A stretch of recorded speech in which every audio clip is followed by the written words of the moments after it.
pa me the court ni dimbe tuja baby ana on say ya na nkrofo na peke no mo de senti no pa me the court ni betu edimbe tuja na court no did you as enya hwe yana sa ho say court de baby ya ko ne ko ihu ahwa crown court ayi baby ana e bo ana on say edu time bia ya na chitafo ni bebre be pu akọ honom say aha o ma che nkrofo ba say wo nkrofo o nkrofo honom yes so mema e de ko so ai anope ya 10 o'clock nezo ma e de asese so 10 o'clock nipa num chum baba one baba de medin say omo a allegedly omo call park ni so a na baba no yo ba na bema there be am bema bia baba any nickname baba there be ono de say o maka ni baba anti popular baba the man from baba meaning say baba ye infanti din ya but man from sir ana make say nicknames are there from and obema even baba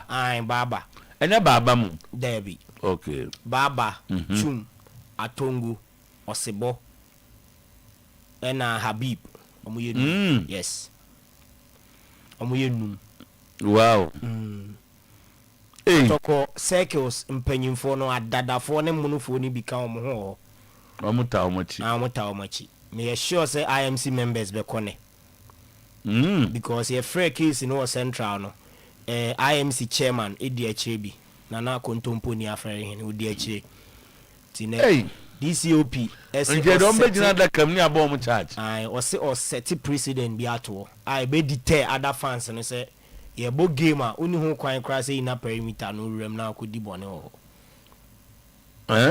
babo so say after same way so no another we be sorry abo say bebre sisi wo ba bi bebre eye den na kotokonko ana ye de omoko eno so be sorry but we court case na mpanyimfo bi so ho no ma and drew say no a o ba say we dey okay court ni nga we dey say nya dey ma ana there be say dey nka court dey o dey na nka we ka say na we ka say court as mat dey be see o court no dey say untimi and dey untimi nka bi but ensem e di o na a prophet untimi ncha ngom dey bia so susu say da bu susu say sa ho dey to mo yes an something bia na judge ni tie na wa influence in decision nti in the bam ze enkom she dey is allowed say so dampare so aka say na no 31st o man je enkom onu ga zo mo che bi fa no is o mo she enkom na ya na o mo yi din bebre film ze de be na nem so me yi din film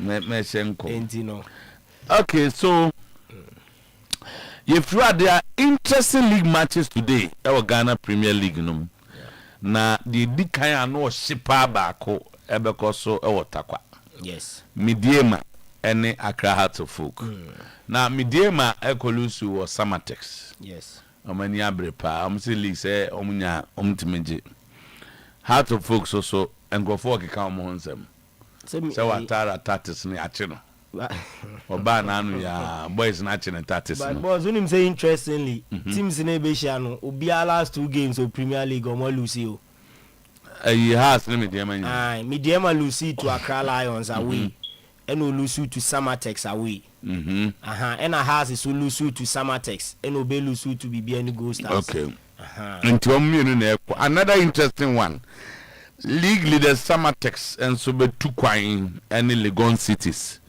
abo BBN Gold Stars amugukuma nin e Accra womne Karela United and ebo ewo Baby Heart of Lions Randiabi's Heart of Lions and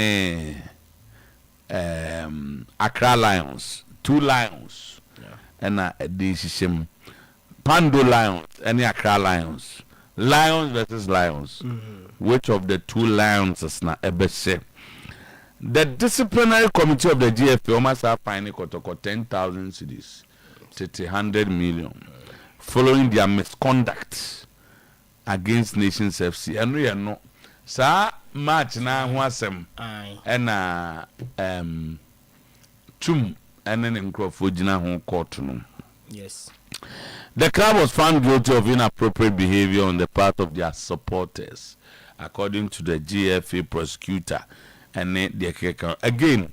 Future stars, Safo Duku's future stars. Almost so they have been given a 1 match home ban plus a fine of 10,000 cedis. Yes. For assault on referees. Now then, the Mongo court. How many assault to referees now? Say match officials na assaulted referees. Maybe by me referees send me the document. So I'm asking a question. Me referees second to go for an assault in the Mongo court. Yes. Not an assault with the Mongo court. Unse the difference. The difference is that we mono ye team officials.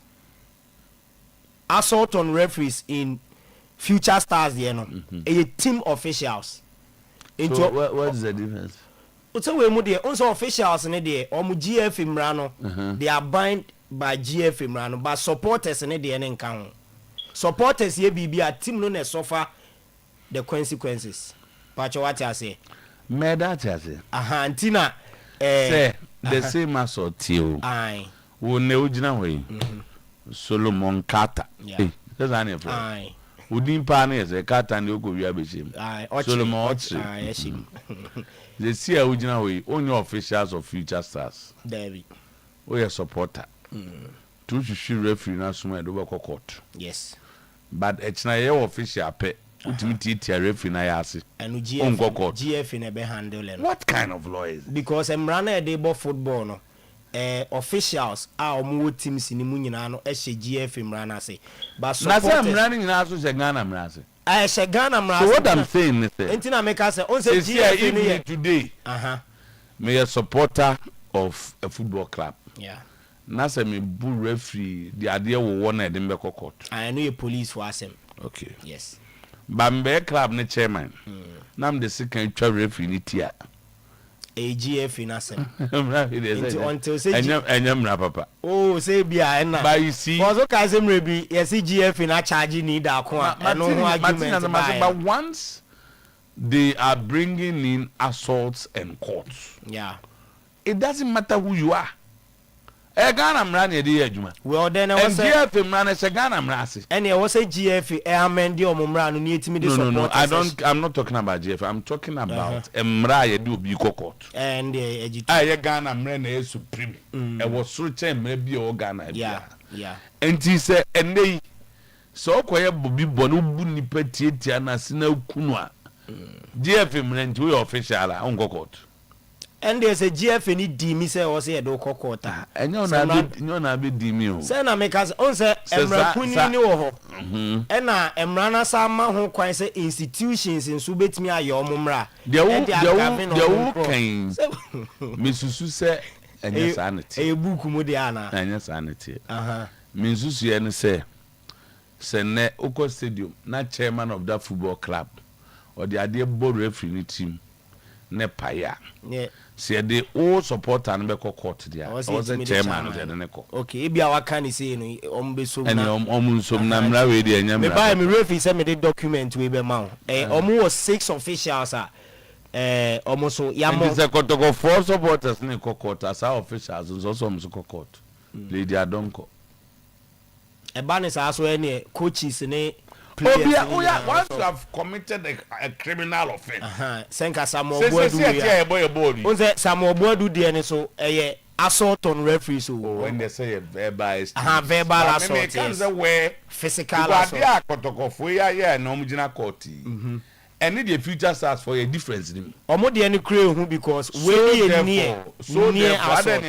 Your officials in tea. So the moment you are clothed, you do official attack the best show. What do you hear the OPBR? Oh, Debbie. They should look at it. They should look at it. All right. Enti Brekum Chelsea's head coach Samuel Boadu has been fined. Yes. 3,000 by the disciplinary committee for misconduct. When on some friend misconduct. Misconduct. But almost actually more say or say verbal assault. Yes. Verbal abuse. Wow, bro, for trade. You know. And he has a way to be at him. And now I can say to you, oh, dear men found. But where say, Ubia chase will be penned, be a bonitimo kuno. Future for the end. Now you say, or your official, or your official until on Kanwa. That is where I have a challenge. I think they should look at it again. Lydia Donko ACP and AC DCOP. Yes. Okay. Deputy Commissioner of Police. Yes. So the Jumana Deputy IGP. You free hand my IGP. That man amuze makodi police amuze police intelligence Kahamri gave you crack a position at but interest boss interesting. Very very. Me feel say when a president ma many set ya me GDA say going forward no and momo nye selective assembly e ba ni abedi nkomo as a court assembly. Yes. But when you come you look at it this solo abani e the budget yem permit be do no bi na na the bonnet yem pan here because they say teams nwotwe pe na e come asem wiase you say baby and the 8 best teams say na come say we be you against am ye yimu no. Okay was and rank for years against. Oh, but me dey na me pesa na show against ni me ankasa no pesa na je Champions League. Go for 2-1. Chese wasubu. Nengo for bu the TV na chipa na ofro busa results. Oh, Arsenal match no ya dum kania wa hell asu TV kasa. Hey, oh. Ene upe na to team back. Ene page ni so eno a me jai team back. O wa no bia be busa say na the more update here results. Team back for one, especially omo t-shirt 2-1 club back pen yes on the boss omo qualify ko Champions League quarter final ni nyina we team back free ma 7 na kan nyina omo ye free scoring size so we are let come out free ma omo ye more yes if you don't score goals you cannot move on. Yes, so young quiet all right enti non do abo pepe ye kwa manoni na yete amanoni nsem apa ewo dwumadie ne so sene so say today what no ndo abo I say 10 Continue ntina radio ni TV so nyesa. O sa. Watch bia no e ba ha asato kasa na nundu abo pepe. O sa de pepe so so. Ah so o de na o he no me de seconds no na. O fe pepe. Ah nundu. O do ho the radio na team ni watch o. O 10. O per system na be utility. Yeah, how seconds no. But nundu more pepe into the enko. Enti ye de sound ba anopai ewo dwumadie ne so na mom mamenka o se aboafo bi adama ene anopai ye de ensem no eba unya bi etie no anya bi ahwe ewo television so na bibi akoye ede amount me ba cho ye di promo bi aba na promo no na tumi bo ase na maka hunsem ye ede achiro eye jiwufie promo wa han dan ache ene otu free ha na ko ha chino to free ha na ko ha se de akwanya ba ese won kasa ubenya ofie unya ofie o na fie ye de best $150,000 esi ekopim 1.8 million Ghana cedis aha sikano ene ye de asifie no na de obeye ni ubetumi de 30 cedis no anya fie 30 cedis udi nya fie odi fa phone no network bia dial star 714 star 848 hash star 714 star 848 hash na wato uji fie ticket ni bi na auto ticket ni dudu a obeto no na increase your chances a udi benya fie no enti no ya to ticket ni nyina ewia na fe ya enter into grand draw na uye lucky na u ticket auto ye pekia wadi fie efie no 150,000 Ghana cedis when dollars $150,000 $8 enti ade abaze say de obia e wo se ode wo enso agim na de tie ni se efie no wo na be kire ba bia wo pe ebia as me pefie wa Accra me pefie Okumase pefie Osunyane me pefie Otamale enti ba bia wo be kire ese wo pefie no ni ama fie no ho ni nyina ni so dial star 714 star 84 hash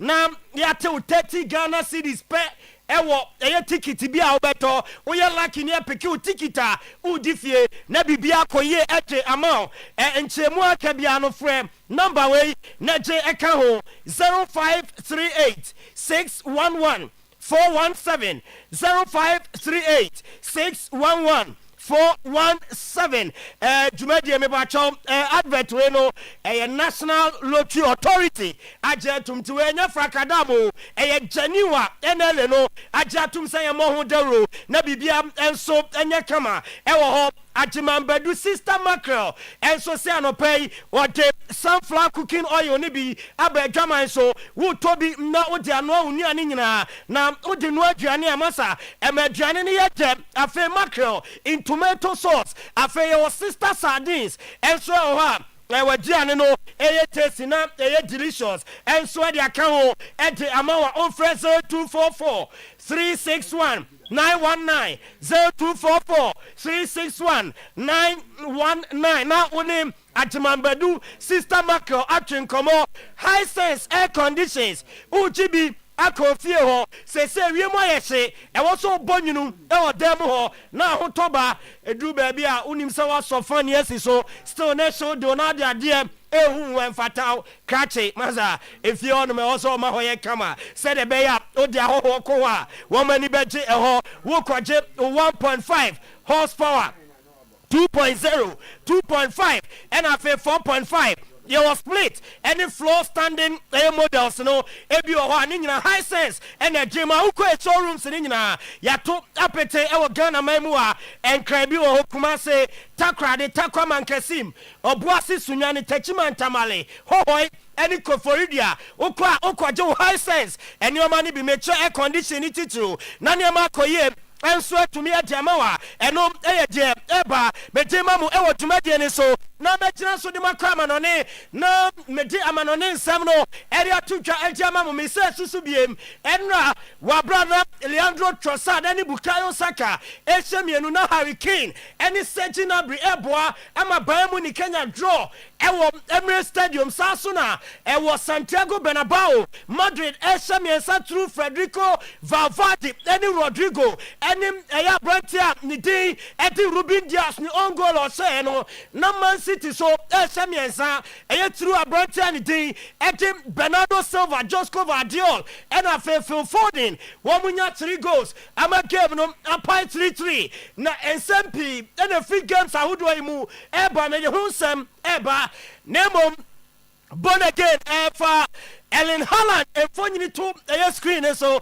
na menya Ellen Haaland what you kakra every say no our bra game ne kwasono unim Ellen Haaland oye 26 touches per e wo game ni Rudiger echi abrante ni gina ho a wa mana hu ball so na uko France ko wakra tabu e Freddy Lequip wo mo NSO mo de mo player rating say babonten after say no Madrid any City game ne ba na wi na mo chemu a enra flop of the match woman edema Ellen Haaland woman rating 2/10 e honom no so mu ya Ellen Haaland free wa o come Madrid so a the floppy e Madrid team nim no e Jude Bellingham and also e Lequip woman player ratings woman de ba e the final game ni ho a ye de ensem no emamo ewo eye tumade ne so mami free Madrid na memra asan na meye we enra me di tuja ese ya bani Bayern Munich Echita force away game ewo Champions League ni mo amuni asrebo no eni kwan so bia ekobi ni nyina ne so amuni last yom kodi aniamo nsem ema UEFA ebani omo na echita for ni bi ewo Germany omutimi ye ya ewure mo anya ticket Ekoramu Emirates 18 na daso no emsa Bayern Munich share goal na kwa ni refi na ho eso awiem no abepem ho masa otiamu goal ema baabi ojana se tita voze masa ede na awuramu ha chia kwai ene blow so de omubu ball bi ponche na ni ho a kopim se Arsenal echitafo na bi eso so emrante ni mo ema omuja Bayern Munich fa no omuka chenza masa frianum na si na ko na pia free stadium ha every say UEFA abane mo eso omoma emehwe game we bi ba ne say ena onko atimi final way na ubewram ewo eyesa eye fan we hwe sa game ni bia eno eye me ba chontokwa ekoso ewo stadium ho wa bra na game no eno so ekoso a ye de won sam ni bi emamo na unim se eye Man City ni Madrid game on board 3-3 no former player for Manchester City Sergio Aguero Sanya Ghana anko na boys no masa omu high school onu minim se na bi o twa bi for fun o se die yo okoji se game no 3 goals babam and Ochano $10,000 stake and a desk screen so no Wabra Aguero trap over 2.5 El Madrid ne City game nimo $10,000 and we're winning $18,900 $18,900 and Aguero winning na eniji seme wo man say you bought 14 minutes na Aguero bet na to all sresra and Aguero okọ bet e Man City any Madrid game and we to twa enumre no ho a ye de ho nsam no amamo e wo dwumadie ne so meba incident a esi ewo game ni mu Wabra Arsenal any Bayern Munich game no so they can crab born again ete Gabriel Magalhaes ni incident ne be mame na de tie ni akyerem SM goalkeeper David Raya what an insap actually born it to her Emma referee born up and or pass ball no Edema Gabriel Magalhaes na born be Gabriel also didn't insap so mu referee to a game is suma nipa bebre na gidie se na nka wase ball ne penalty age editias na bobo kono eno nam so ama Man United legend Rio Ferdinand what they atoja ese ne hu jiri ne papa e se ball we de obia enim se penalty ha ti video no e na ye twagu no ball no e wo David Raya ho ne da ho wa pass kama na akwa na che ball no Gabriel na dia na kwada yiye ama eno eho ensem bateja Rio Ferdinand edinka kasa ese ne hujiri no ese referee no entumi anti penalty amfa ama Bayern Munich wo mu boboko na no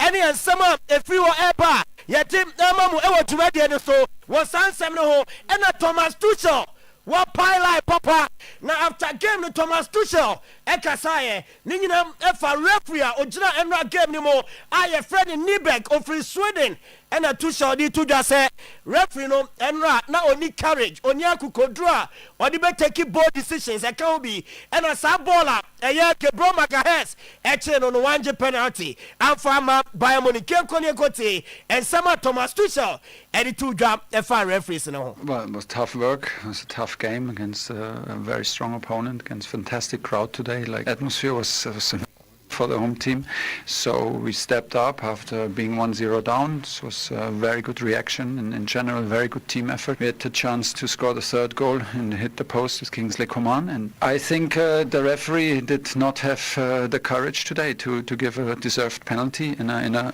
bit of a crazy and awkward situation, but he admitted on the pitch that he saw the situation and that quarterfinal is not enough for him to give a hand penalty on for a kid's mistake, so he admitted that he knows about the mistake the player made. That's a bit frustrating.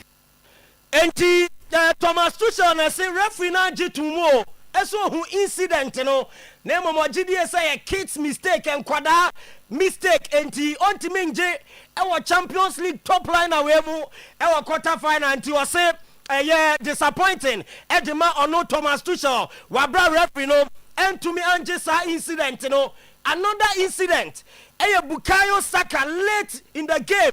Emma Orani Tindi Manoni or goalkeeper. Emma Bayern Munich come clash here. Ahamunino. Epo Busa no bia. EGD born in so a penalty and Uncle Osia J. Edima Arsenal one Bobo Kono. Now you see referee no Arsenal players no a confronting no catch almost they have checked it. Na say VAR chair no mo say penalty enti o mo free in chema edu baby kra na Bukayo Saka wa pile papa bi say ogidi ese referee ogina no game nim no ani Arsenal enti ni here and also dieba another incident Hurricane de no beto so what the Nabatre echo war Arsenal player bako wa brother game no eguso ekoso ema referee ebunani ediguso enti Hurricane Gabriel Magalhaes one so incident no and that's why and also a major incident see e wo game ni mu anu wa bra referee no ebunani guso abebre na chidi SM na game no what's a red card etimi eba edema Hurricane and also free or eba Thierry Henry, a former Arsenal player, Wakasam at the fan game no, na Jerry Crano, or the two job, essay Declan Rice, and not a mistake or Emma's na concede go no, or say on partner, na any concept, top player and to say Declan Rice at his caliber what him give you away boss up Emma Bayern Munich and so at the ball no Equator Atenema and we and Samoa already team Eddie Thierry Henry walk up Eddie Far Declan Rice mistake yeah Emma Bayern Munich Equina go and so they will game anymore no am the free or ever still in the Arsenal Bayern Munich one game no Mami Fantuja Leroy Sané returning from injury. Every ball game ni bi wabra. Thomas Tuchel Emma the North no. Now Leroy Sané na game ni ba na wiye. Wadi Tuja say oye pleased with results and rather etoja ewo game ni no. Leroy Sané. Yeah, it was definitely tough. I mean, like I said earlier before, we expected that. Obviously, it was a good time for us when we came back with a 2-1, and it helped us a lot. But at the end, we knew they're going to pressure us at their home stadium. But yeah, we're happy with the game. After going behind so early, did you just have to show your experience out there to find a way back into it? Yes, of course. We knew that it could happen. I mean, especially against them. That's why I said we're happy that we came back. And yeah, we're pleased with the game. Eti Leroy Sané and Kasafa and game no eho Oyerepa na Hurricane and so Eddie to just say Ekwanya Arsenal show mu first goal no ono ankasa na oni gidie ene arehemu se ombetime anya 2 goals no ma belidi game no ansa na Arsenal ba abenya equalizer Hurricane.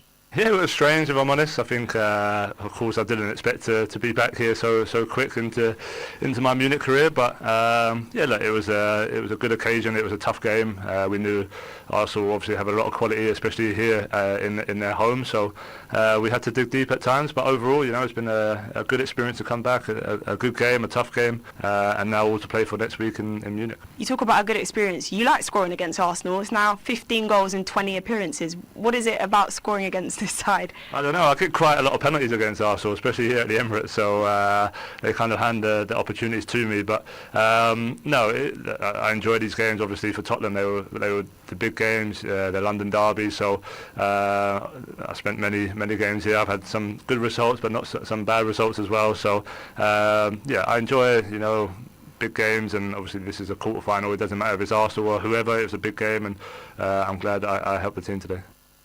Enti Hurricane enso ekasa erefa game no homa mawie ewo Bayern Munich players any coach na say no mame mfantu dwase Mikel Arteta enso ekasa ye wa bra game ne ba na wie na Mikel Arteta ena echemu se enra result no nani anje ho kra.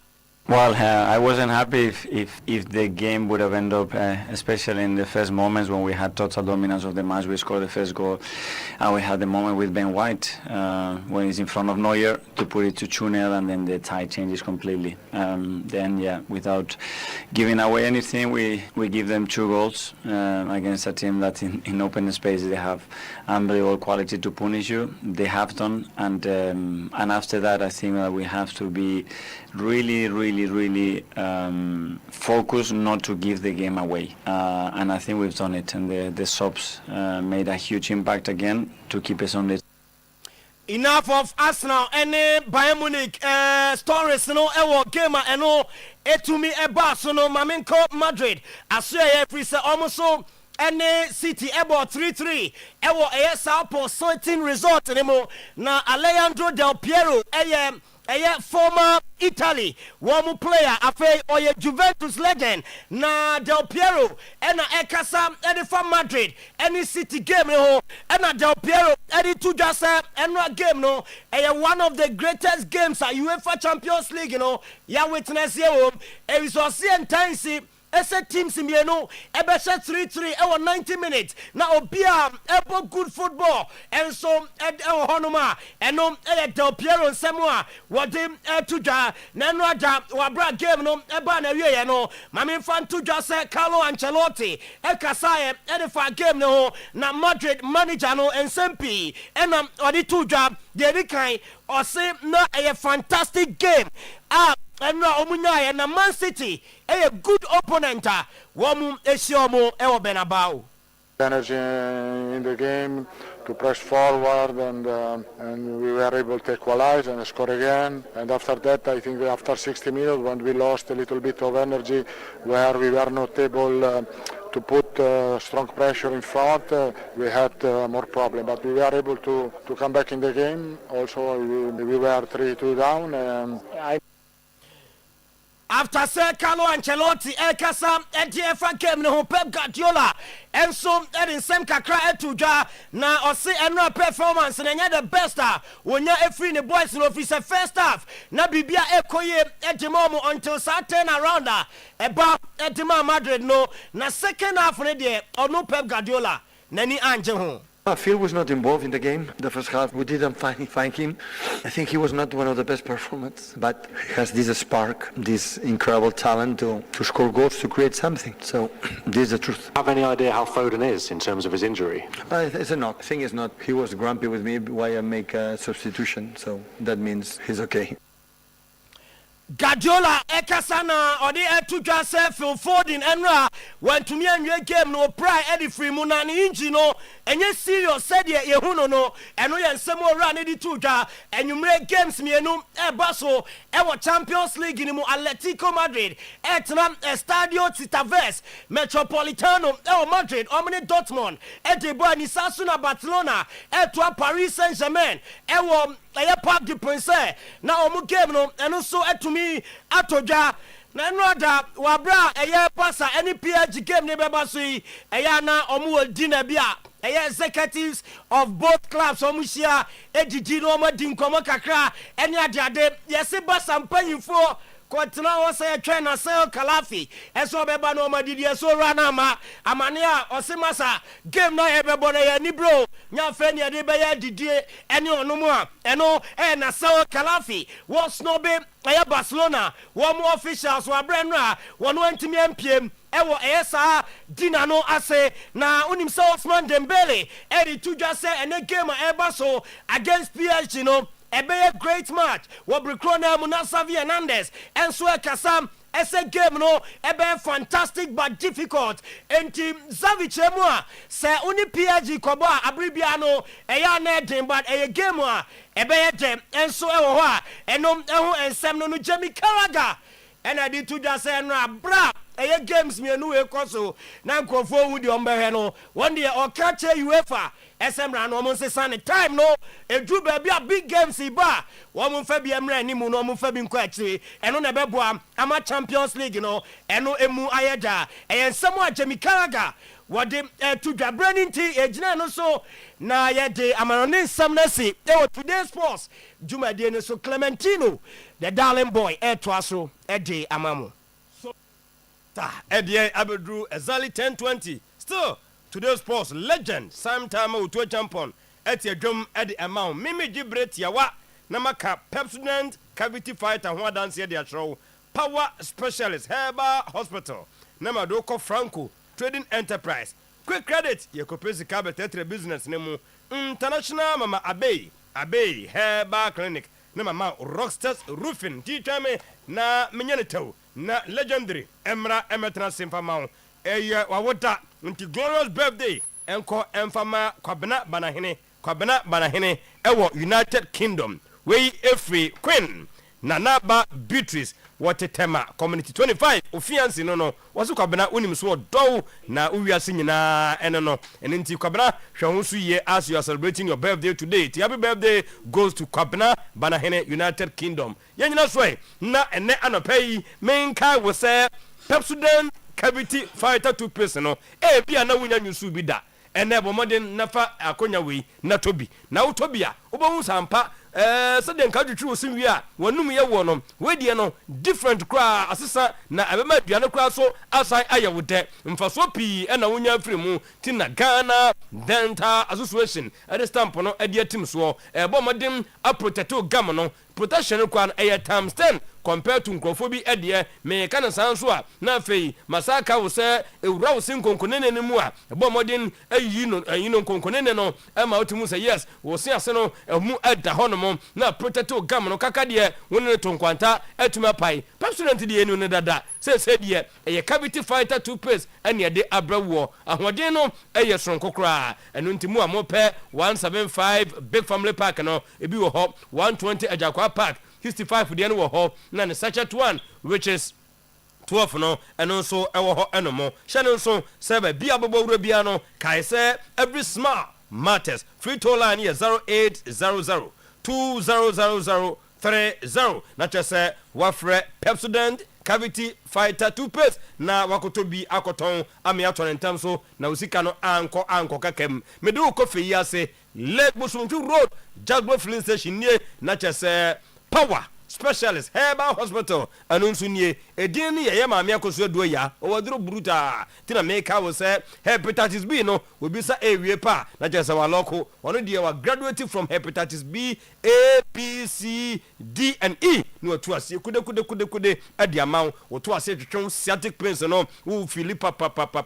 bo na akɔbɔ yɛ wo tie si fam na wo na stretchy yɛ baabi abu fakɔ na afei yɛ hwɛ na hotɔ no entimi famra wo ha ne na kodu sɛi kidney no problem bɛn ɛna wo hyɛ wo mu wo so pɛ so teɛ Johnson problems ɛna wo face wo mu yɛmfa ase kan ka obi ani sɛ ɛtɛ esi na ne so sɛ na ne prunsuo sɛ wo hunu adeɛ mienu Yesu adane ne yawusu colleague aye colleague ne nyina no ɛyɛ baabi a wobɛkɔ na afei yɛtimi ahwɛ wa ma hotɔ no ɛtimi aba mo a mo wɔn kran no mo kɔkɔ abenya pokuase ACP main road na kyerɛ sɛ wato ache power specialist takrade for yedu Anaji estate a wɔne Anaji primary school no ɛna ɛbɛn ɛno ɛne bɛyɛ wokɔkɔ na afei yɛto prostrate no ɛne yɛde nkae a mobɔ so nyina no ase ɛde ama wɔ ebia ɛnɛ ɛyɛ ukɔda yi waduru herbal shop bi na afei wo pɛ herbaten herbal mixture ne power powder ne bi ato a ya no aka sɛ woto a wo system no wo kono mu a bema system na yɛ strong yade bia entimi mfa wo ento fom mema nko aduro yɛ girikagiri herbal mixture bema hwa ase sɛ wo no mu a wo ba ubon sampa kotimi kɔ wana ebe double ayo 2 na ebe chenso ede ama no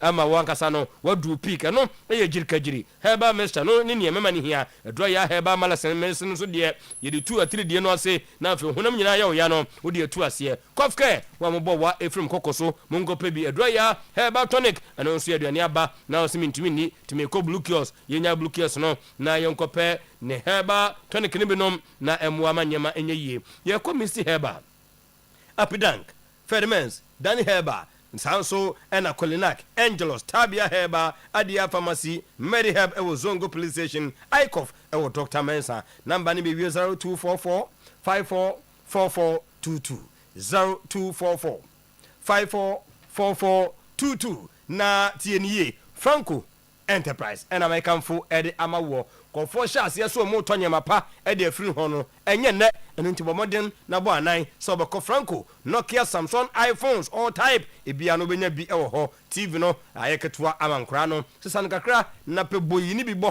hɔ na ɔbo ya bɛ hɔ yɛhwɛ bɔɔ no sɛdeɛ nnura na mo enjoy bɔɔ no a na kyɛ sɛ timi ayɛ fɛ ne air condition no sɛdeɛ wohuro si wɔ mu no masa kɔpɛ Franco deɛ no sanse no ɛna bɔ nyunyunyunyunyunyunyu ɛna gidie na sa nti sɔfo de sika no anase steward de sika no makra ma sɔfo no bɔ akyire bɛ 10 times one hwɛ ne bia mixe ne nyina ne so nipa ni saa deɛ wɔhwɛ ɔba ma ofie hɔ wonim ne wɔyɛ adwuma na wɔtwe ho kakra no wonim ne yɛsi wachi master kɔ yɛ installation ɛwɔ CCTV ne cameras no na kyɛ sɛ yɛmfa bibia nto fie hɔ ɛmfa ɛma wo wokɔwuram ɛwɔ Kumase Ajaba Jewelry saa nso na Challenge Bishop Adum Old Mekon Kofo clinic one mo and a new Kajetia number no Shannon Swain na Fred Yamadima way 0245 316969 0245 316969 na cha say Wadru Franco Asuye Quick Credit and Investment Micro Credit Limited Tranitia friend Quick Credit your bank or Ghana card and Quadia what wadi maybe a tremu anka dano who buazan say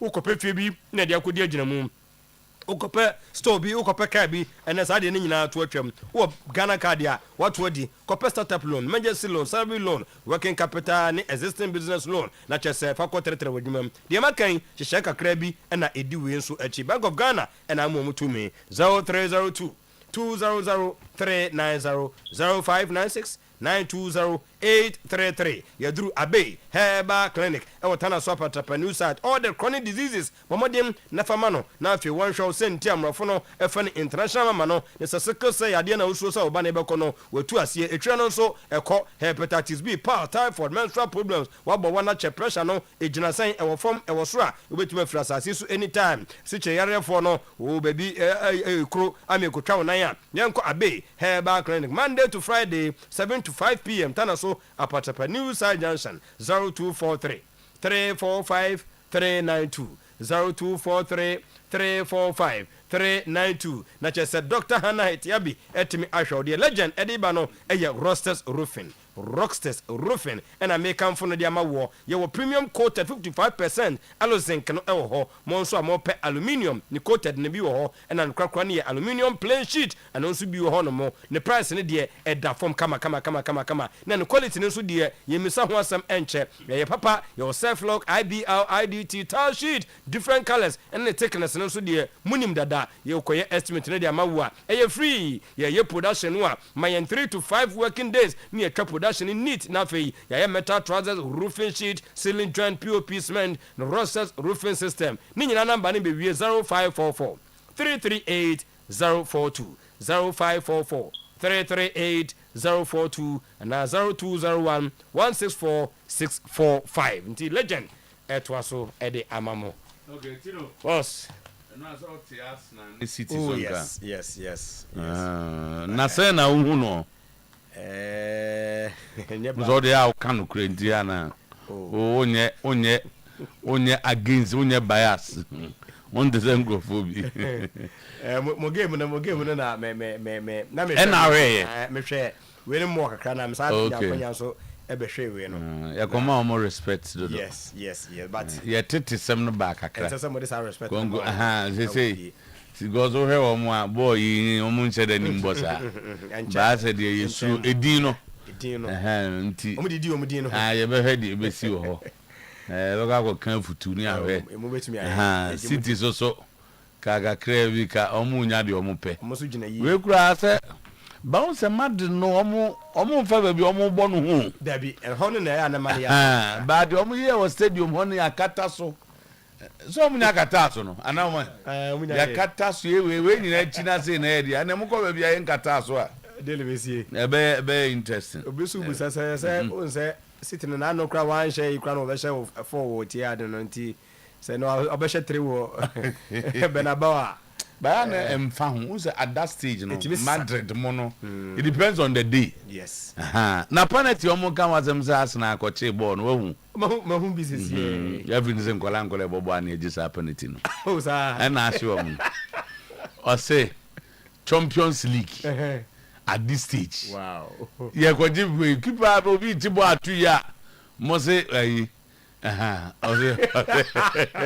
Manja Ferdinand mo say keeper was there let's have just a mistake ni mi Debut say keeper no de emawi we no to be say kicker ono na also obo enti ono obo am keeper no na keeper no ba bon na aye say keeper na ba na peso so ba am na to say dey ye odi amano e keeper na de man o chi ni say no so abo ma no e no de to say na tie ada so no so say kay penalty referee say ngwala penalty we dey so JHS for bobola and I bet you penalty the Champions League quarter final yeah be you penalty and na single for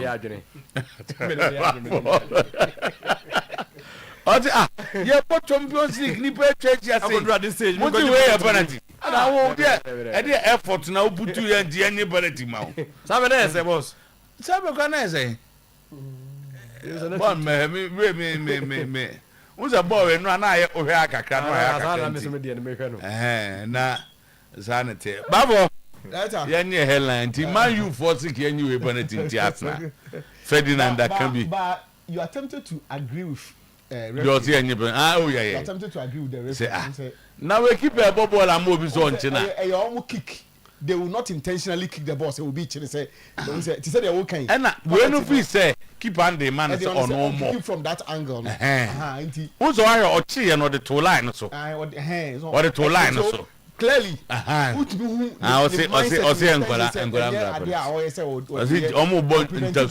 inter schools and graduates for the end and the way and you being penny voice she much see but as now be qualify I think me who say after the means ball me who he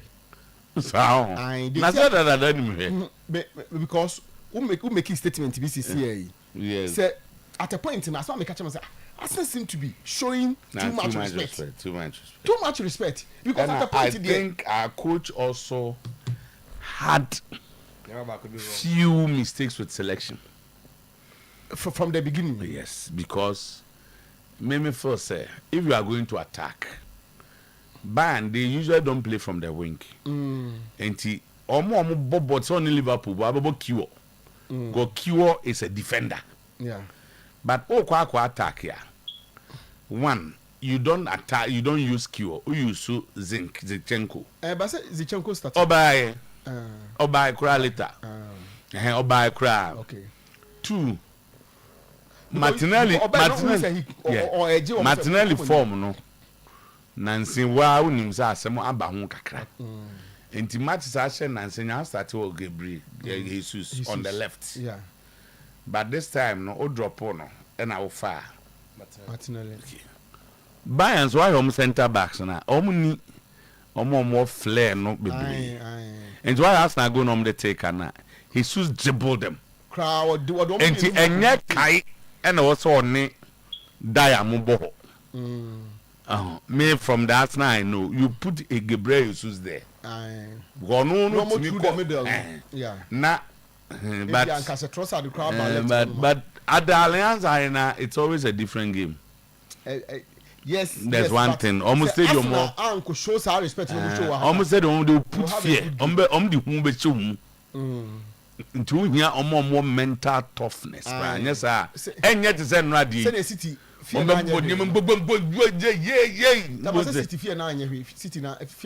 City will experience players now. Remember this same team won the Champions League. They have been very consistent in the Champions League for 4 or 5 years. For some time now, yes. And you have Bayern who's almost form yet. But they have a lot of Goretzka. They have seen this over and over again.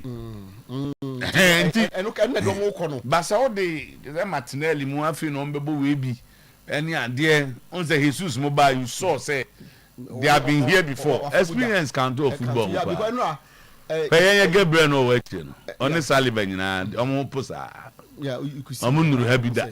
Kakra. But no receive free kick no. Senka you be say 2-1. You be say 2-1 ma ya anom. Ene ka ne oma bo fita. Hey, we are say out make be we are say ngrofo bi de. Ubi bi anyo mo fe. But for seven anom frefre no. Hey, go for free. Hey! Now you say nipa 10 from your team back on 9. Oh no baby, you do me a light to now. But say baby I would be able. Say as na say one more must ask. Hey, you butcher. Text message e bi tie no pay. Oh, na say born no o ma nya man. I'm bola, uzu TV on a TV do light. Me do the TV kasa. Babu enye hele. Nko say nua e wo Tennessee ananya Tennessee. Sane bokru no. Tennessee. E wo USA. O say friend no senior Kobe Ochere Kwachi. Ne brother. Ne brother no. Happy birthday man. Okay. Way from Nana. Nana Mankwa. Nana Mankwa. They say the Liberia ne Serion Kwan Otuo. Sa into Niga na ha no. O ko basa ho no ye no o di ni djuma. Nipa e yo. They say there na. Nana you okay. Okay. Alright. And now you so send it back. You dem kwachi nam dem abo na yi. Unim Kofi o brekum. Ye nua presenter baako, senior presenter. Unim Kofi. Oh, bravo. One bananim Kofi sine ba echi na ye dia ba. Kofi ye senior pa. Ope omo ru adwuma we mu before 2000. Oh, okay. Bono Potem is a senior. Kofi has been in the system. And that's what system name. Oh, anyway, yeah, dear. Kofi den odinam nyaso odinam den. Say Kofi am say Kofi wo Ransford station Sun City. I'm sure. Why more breakum, why more various radio stations. Kofi anoma, so anema no Kofi ahoma na no be sa. Go ne ba no de o se fe no Nana Kunama Zakiaya. Nana Kunama, and then when you 4 days, I met display picture. But for any line, at the court, na court, what is saying? Oh, sir. Oh, fine. Yeah, so I'm going to be. Second me. Let me catch us, and me say, and I'll say, sir, court honor. The last man, Reagan Kofi Asuma, on the Zakuton. No, only a assemblyman. Our assemblyman, Mangwa, sent in a honor Candino. Kofi, Yamangwase. Minimum, so I assemblyman. Oh, no, assemblyman. Mangwase, the popular, most popular area or Brukum. Now, no papa, and I'm in a film. Yeah, you know, Kato, Mikobi. We are Kato Freedom Stars. Kato so run out Kobrikum. Kofi, nice guy. When the papa say, what is that, Harry? No, Kofi, watch what you mean. Watch it. I say, Bonwadi. But on to a producer, one of the producer, a GBC producer, no producer. No, the Mickey Chas, them 1,000 bellies. Oh, make up, not when I'm refinity. Oh, producer. We are producing Mickey Chas in way out. Oh, I chat to GBC for a year. Now on no offense, I mean, I'm refinity. I'll be driving power. A best no crack. A best action. We are friend producer, Mecca, producer, Stuttgart. Yeah. Stuttgart. Yeah. Mickey, they say, Stuttgart so far, them say Bruno more as in a Kofi, they won't end them. Kofi. So if you are Kofi by Alagia. Alagia, so Alagia, so Alagia, Sako, where you say so honorable station or service. Babu Sunya, do any more. Bruno area, honor. The whole I go wow. A hostel, a hodo.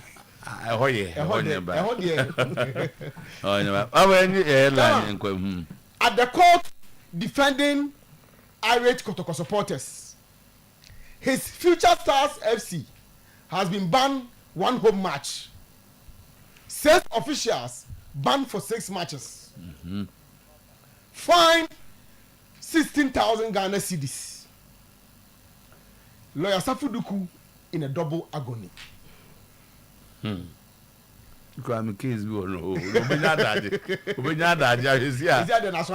as the court to court, then a case near train. That's why I say, Papa, because so 16,000. Officials, your fine will be a your ban will be a siphon will be 1,000 cedis. Okay. And a club now, so you find almost 10,000. Okay. So we the time where there's a club now in the oh, club na where? A club na Timuran. Koboka ma ubi brem ko for benamo boka 16,000 oh. Go to Kodi. And si for some go petim. We Future Stars so the Timura ko piska. O ka won ti ase. Eti tama. Dey na brody kan buy no. On the day e dey etimodin e buy against wine na odi kan sha ase. Message on the abroad no. I don't look like another way. Na me che say asema me kama botim bi di. Ada timba kwa di ama no. Babo. So you say they tell message na hwan. O mo go for no baako. It look like another way. Me nim dey but. Anya sa so dey en fair guy me che say. Me simbo na e bo timba kwa ye against sa. O say do ma bom din. O say o kan o say mu 9. Eti asen dey say na e o mo a. O mo pandits. And I say, cause you're dependent details. I don't pay me. Just I didn't feel so bad for me. Hey! Mediama is bigger than House of Folk. And a papa and a free fire by no say. Me, I'm a free fire. A free fire. Nyame free fa. Free fa. Ashanti good for. Ashanti good. O say na mu defender no. Na dey na ha. Na dey no aye. Oni ni keeper na edi agro. We fa mo be. Na what the hand watch. Oni ni keeper na edi agro. Referee na say inter schools basic there no. E na ye di we penalty. Enye Champions League. E na ase o mo no. Mediama is bigger than House of Folk. After all, we play in Africa recently. House of Mediama coach Niboja. Tamasa Sane Freno. Nibosa. Honestly, Mediama is bigger than House of Folk. I see Mediama is bigger than House of Folk. Is he okay? Beat them today. Bigger. I see currently Team Krabia ni Ghana how me be Mediama kra. I didn't try. So mo Africa. Now be lady. Also be the African. Champion. Massa. And two person what you say? Sisi e ka say. Manchester United rombo Champions go free no. E ko Europa. Omo aya dey at Liverpool. Aya dey at. Currently. I don't know. Champions League na e ball kese mu na the ball kese na your friends say ball you know e no Zaki to kan wa. And was Mediama is bigger than House of Folk. I was say anya hwe kra no. Na no ya no ball Champions League has a movie. Okay. Enti no ombesha house ne. Enti we dey. Big stripe partner. What twitwi house for anymore. But in the last some money time I want say it means someone nim sa. So okwa na nkoma ko hye wo no ma edin. Se ne be ye. Hwe die. Se ne be ye. No asa show. Find 10,000 Ghana cedis. Put in the dock after being informed to appear before the judge at 4 p.m. yesterday. Kotoko and its supporters in a serious quandary and predicament.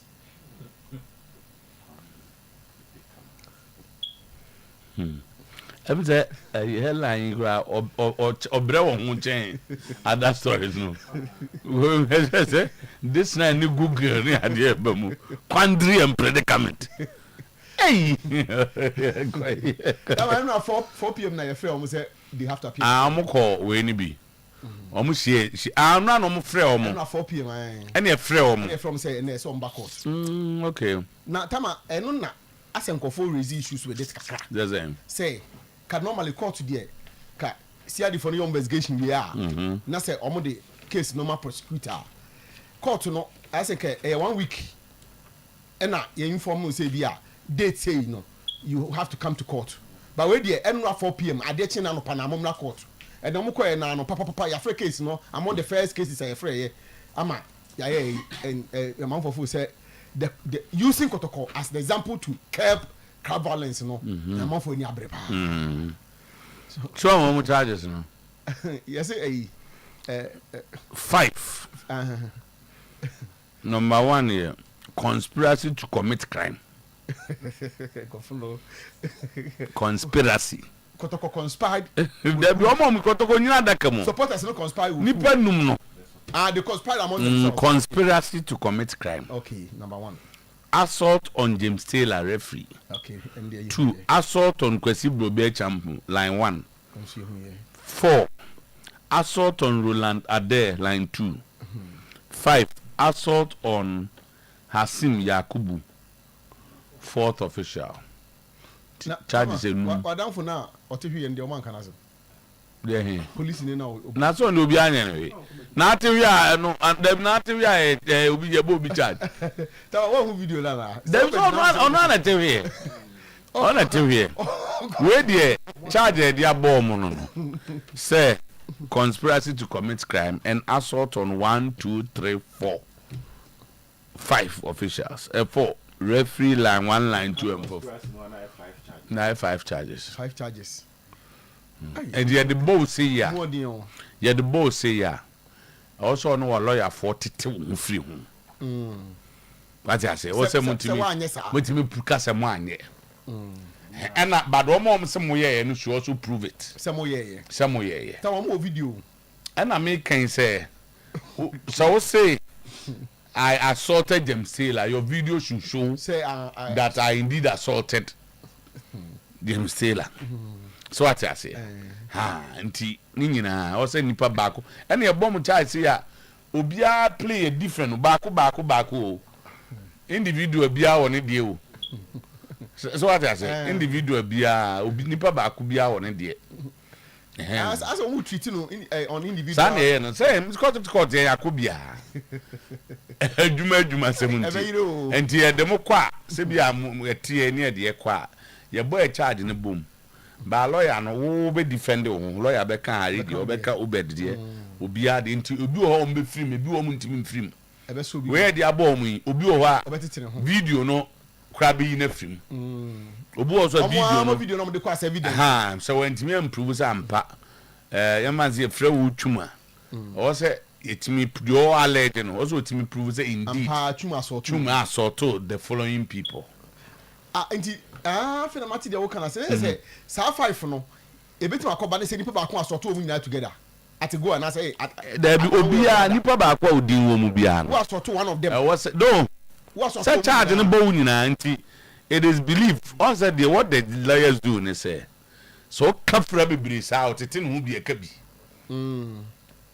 so what I say and bia ye fa twuma bia ye ka say twuma amofo ni nyina ho ebia ba akopɛ no bo na bia o ye ne de conspiracy to commit crime eno awe na je say ne ba betete ho wo assault on way ni nyina no near the next person aba no no so sa na conspiracy no say omu so amu allergy ni to prove say ampa obi conspire say conspiracy there a product of your action and me who say conspire for instance say me no ne obed ekobu solo of course we planned it yeah jene one zan yeko but it meet me so say and so kwa no one person me no obi anwene hwe ho and we dey say you the charge boy and just what the phone yeah the tabu abo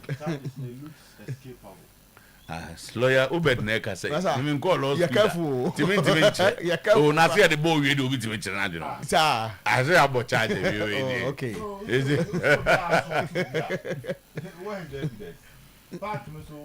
you said there's a video but there was no assault. What I know is that the prosecutors will bring evidence on the field. The young anyway, the lawyer for the judge. To what the NTN family they don't call it. I want to be break. See, they watch us or responding to a lot of the issues we are raising. As I came there and I saw the one samba. Then. I see who are more mokobo. Yeah. I have football. I have football. I wonder why on to me no be said there. Yeah, but real and I mean this kakra. Maybe and me sape. Brem kakra na afi. Yeah, am say there will be fight Europe kakra na. Yes, that's our church or do. Yeah, wish it Kramofo nyina. Abewe. Eid Mubarak, yes. Ntinambo didi. Oh yeah. What did you call that? Na so there. Oh aso. Ababi no need know ana obi adia. Bia. Bumi 30, bumi 29 ni nyina no. Ni nyina wie ne. 30 say 29. Na na won ka bia o. Oh be me nye inde ka. Obu a na odika o. We say no dey dem. Baba isa dey dey obedika wo. Me nya sure so obedika. Baba deka. Onye. But we must have 8 days here somewhere. Who you as I edit? We here on your preachi. Odi ja Ramadan no kwan. And also and by your compose. But yeah, I say a boost to spiritual self. Oh, why we no. No as I be account. But 8 days ana. But we are here. I don't do my na here man. No here says akito here. I don't know compose. Anya compose. But I don't know say that the next Ramadan we betimi aya. And later be able to my here. But I don't know. Anya compose.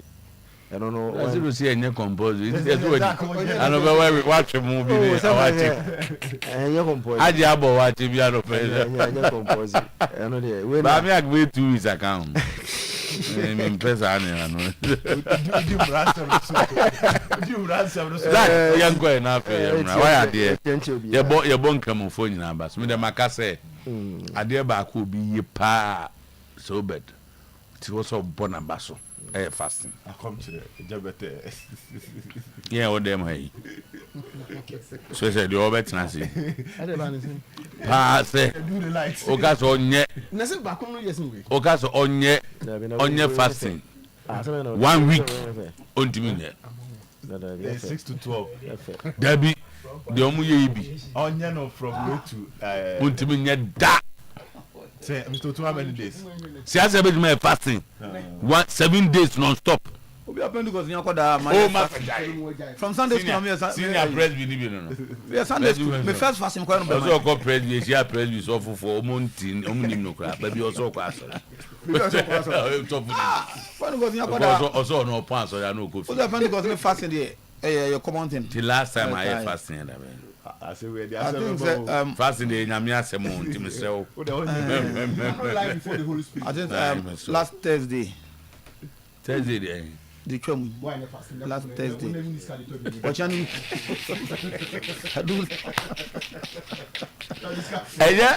and you're hot man fasting.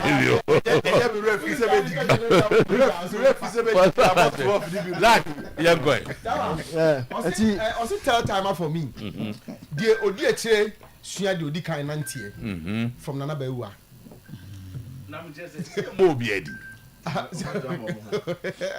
never been in Mura. I said, I have been in Mura. I said, for her account, if you are not a good cheek. Okay. It is almost on to say. The Moyakins. I'm saying, said, I'm be a criminal. Like young.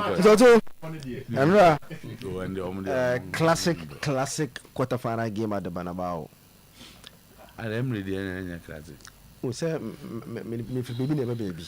And we must from Banabao. Because none of them catch us here one very, very important Champions League game. Semi-champions now. So, Nina Abuguye. Trambusa say, once indeed, one was really classic. No, classic quarterfinal game at the Banabao. Two teams in naturally say, yes, in terms of attacking wise, arguably, it's only the best. I mean, say there are any best. They showcased football at the Banabao yesterday. And you see, Pep Guardiola too. Sometymer how the coaching no sendra o take you by surprise. I'm hearing say or say even though na De Bruyne wo enya was so feel uncomfortable kakra. But you can clearly see say the lineup no. It is something that no or yet to stop something from Real Madrid. You can say Real Madrid say how diamond 442 diamond mo over card in the middle. And so when you was you are finished. A far more. It's just already and say a son of super overcrowding Mufuders no.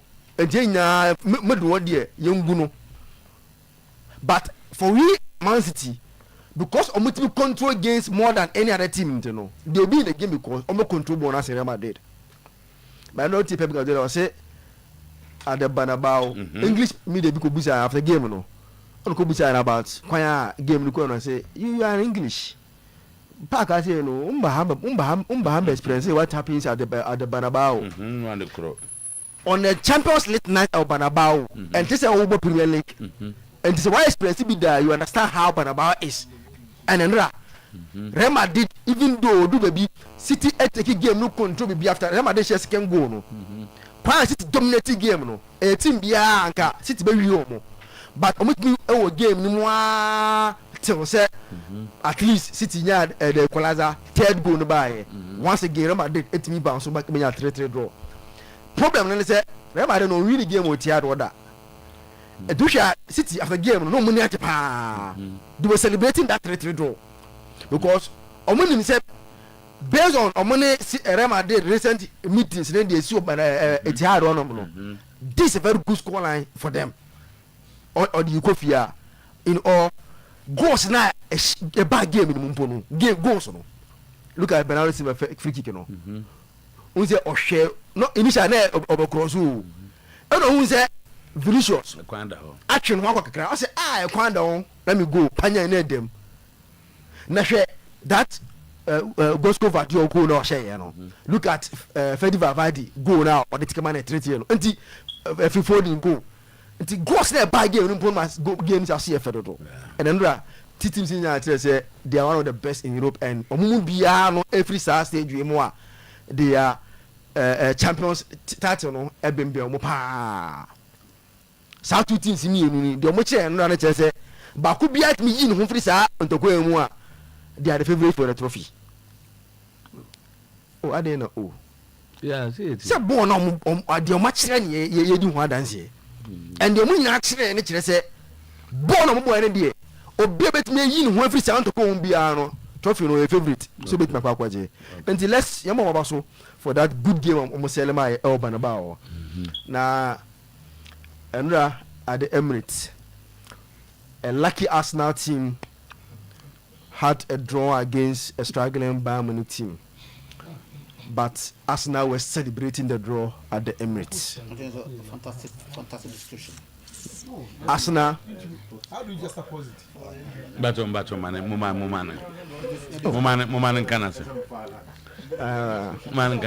struggling. Lucky Arsenal. Lucky Arsenal.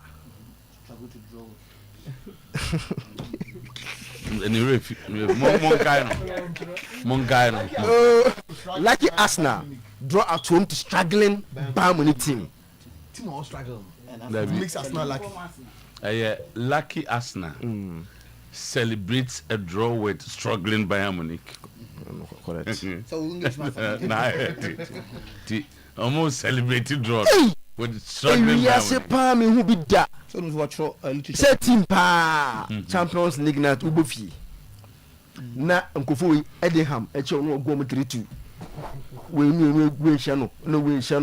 shano I am pia there na yes team ma ende Premier League no pacho one that so ni yes England team ma ono da soro enko akon unya analysis na nya sentimental oh me anata na go for analysis me bamba bia na eno na mi eh na fi akoda ne asam era wa fo nya so zakito mo twa analysis so yes sentimental na fi drawing go for it enya je mo so Thomas Tuchel and they say about so first uti in the post match and I will say they change your structure for this game. Something that they planned because no one say somebody how they've been playing recently every side game where they are in trouble. So they change that structure. And they say and I never quite Bayern yeah work it to them for them and they say in the middle run I'm very aggressive. Lima Goretzka. How no more tackles. Very aggressive on that number for this. Until no more space for them to do what they want to do in the middle. Very, very aggressive. And now, so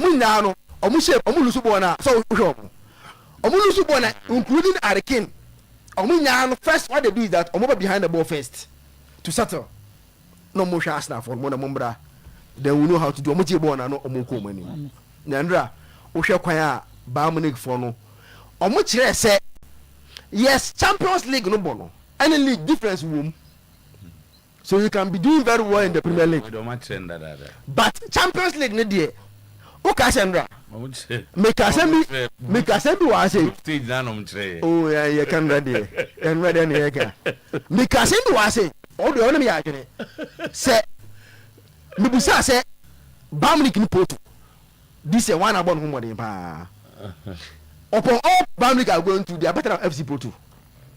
But where FC Porto because of their experience in Europe, come fast to Arsenal and Arsenal needed a penalty to start to eliminate them. Even though Arsenal started the game at favorite, but now because Bayern can on any day come and cause havoc at the Emirates. And I'm Pandra na as a winning captain.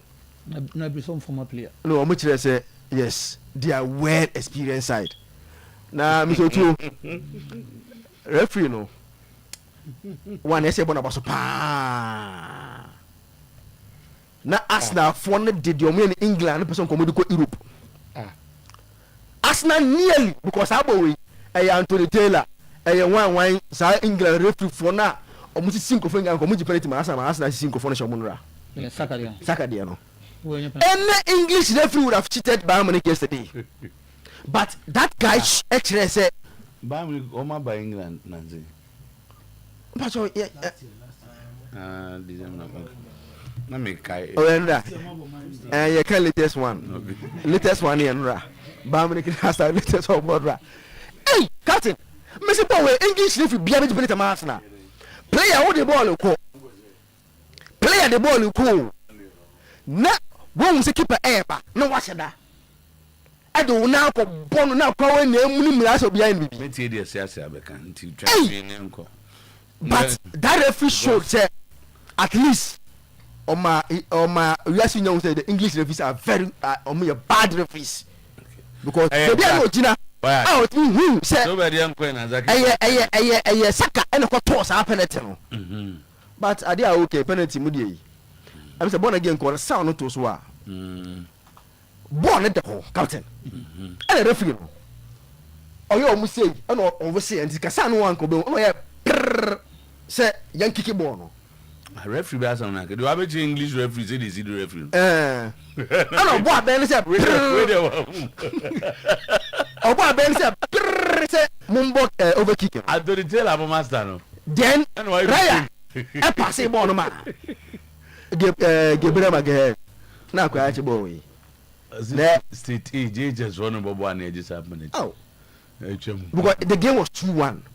Referee was better England for the game was 2-1, and at that moment, we kill game no cry 3-2, 3-1. They now young they now Alliance Arena. Referee wa born ambassador. Young guys and England I bet you no one support on Pony Park and just now for say and I'm imagining Bamanika obobo back ni nyai Arsenal supporters because ya banu omo na say Bamanik omo buy na omo amba supporter mo mbe say omo de buy omo say one year omo de buy yanka latest one Mr. Otuo, go for me. And now was a happy day to be a football fan. Now say me starting and run me kase ka matches me no kan papa mu esenke separate and indeed we now so out to say yes.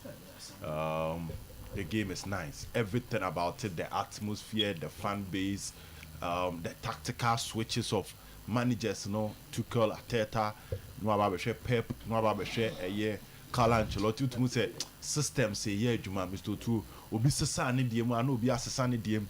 People are reading the weaknesses and strength of each other. No more bringing on players out muse and your may yeah Juma I know Eric Ten Hag into me drew her. No, let's just establish. Now let's come to the game itself. I don't know what champion.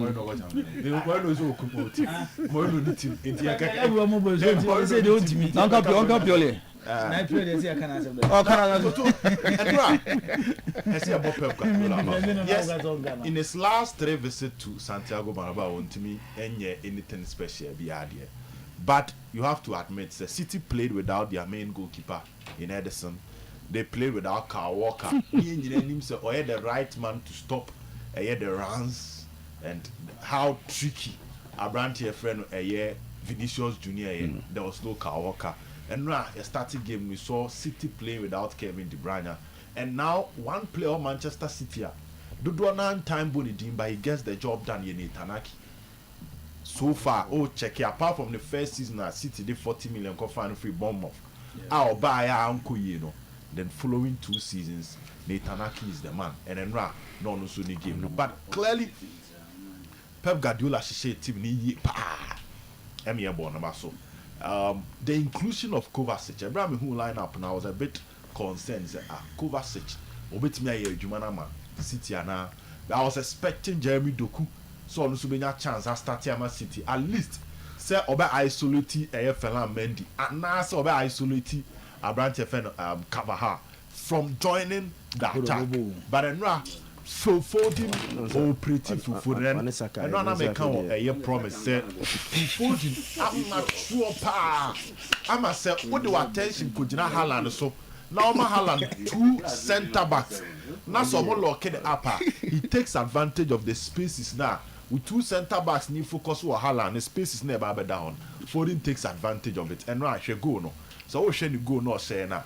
Clearly you could see that at the time I watched the ball, there were little pressing. Brante Fenfield Foden so. And Guardiola about 6 years ago, said the most talented player on the Juma. Abrante fan Foden, and it raises a lot of debate because Guardiola and Messi or Xavi or Iniesta, but clearly so we share the development of Foden and how almost every season which was a numbers or the Man City for significant numbers you are starting to believe that Arsenal Pep Guardiola can. Then yes, percent England for Gini Dikeke, but he indeed saw something special in Abrante Foden, and he's getting the job done for Manchester City. This is a big stage, and Santiago Bernabeu is the venue for the Champions League. That's a City to me, but in 62% possession. City to me now 5 shots on target. In the absence of all these players, we need to give credit to Team FN Manchester City. And 9 matches and the coach in the Champions League. You know, 3 goals. The coach. City dominance no more yet. And now the keke. So to solve about 9 matches. Mframa na mo ye de omo ye no. I'm them mframa, moti mframa. And na chiro omo ball no. Gadola na Messi de omo huna for the project, the investment, omaye e wo City team no. To some extent, a few managers ne benya this kind of resources, but ultimately nyim free mu say resources no. Wotimi ahihye ni ye 9 matches in the Champions League na match bia wotimi share 3 goals or more na say this is a super team baby omo picking it up after that heartbreak against Chelsea in the final the following season another heartbreak against Madrid in the semi. It looks like ability omo ahyepu omo ye, and now they are unstoppable in the Champions League against Madrid at Etihad with to advantage Manchester City. Arsenal at the end of the day. Just that that's the panic aspect, and then a hard team of Arsenal. Too much respect, and that David Oklukai after I say share Kotokomo say first half no Kotokomo I say respect. And we be the PMO on the Arsenal. Emma Bayern Munich too much respect, and at the end of the day we say experience no. And so but the second game will be interesting. You see the other form one of that form. At this point, advantage Bayern Munich. So advantage match statistics and figures it's ready your ball no more than no. So me say advantage no. Chances can see Arsenal. Emirates. But that is where you should be careful. Now Arsenal Allianz Arena with any form of fear or that form to some extent. So only will be able to fear fans or that form to occur all out. It is a Madrid so that form. Of course, Moka Madrid, the manga so that form. They do Arsenal, they don't so that form. The Madrid that form. Oh, nothing of the advantage Man City. Okay. Make them see to the second game. I advantage Manchester City. Okay. Because Obafi Etihad, and you can expect some of the. But that's so bad. As a captain, pigeon into man. Barca and PSG game will be an interesting one. But I'm going for PSG to win at the end. PSG, Atletico Madrid. Yes, Atletico. I said almost Atletico. You're my pen. I'm going to Dortmund. Atletico. PSG. You are tipping so mummy and bet me. I say yes, but so be a boom. Yes, but the difference here say and round here. I was telling you say it will be goals, but at the end, I'm sure say you may not you will see that much goals, in the matches never born. Barca the end can give us around 3. By Atletico Dortmund, I'm expecting a minor score line, a close score line. So 2 goals, 18 but Bukayo Saka and Foden goal in excellent from generational talent. I see a bomb in Abaso. All right. Okay. Carlo Ancelotti at that time and over again said Pep Guardiola Yana Guardiola Jumano was Rocheno. But for team of coaches Real Madrid no and a man stay in the game. Because of the Real Madrid. Other than that, many team of the Pep Guardiola in terms of tactics. The coach is still on the field with me. The first half, first 10-15 minutes was Manchester City. But the point they were playing. Individual brilliance, Emma Madrid by game. No. Emma on 2-1. I'm the second half. You could clearly see some call dressing room. No. Guardiola, Echo Casache players. No, what to do in the second half, but. Carlo Ancelotti the said the ball no sankobo na ball 3-3 about 3-3 but 3-3 with your disadvantage and where can say one no be a goal so and this is Real Madrid that when it comes to Champions League You get two say any more city will be But say City so. I mean, maybe when you play 3-3 with City, who can say the coach? Real Madrid in the competition, we are the masters of the competition. They know how to play this competition, but over the years, no, City is taking over this competition. This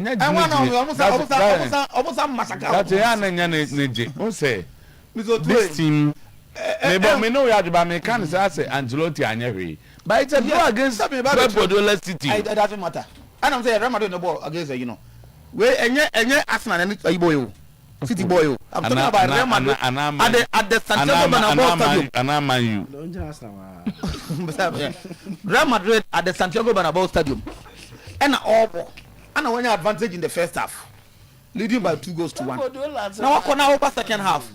In such games, no, so coach is a dressing room.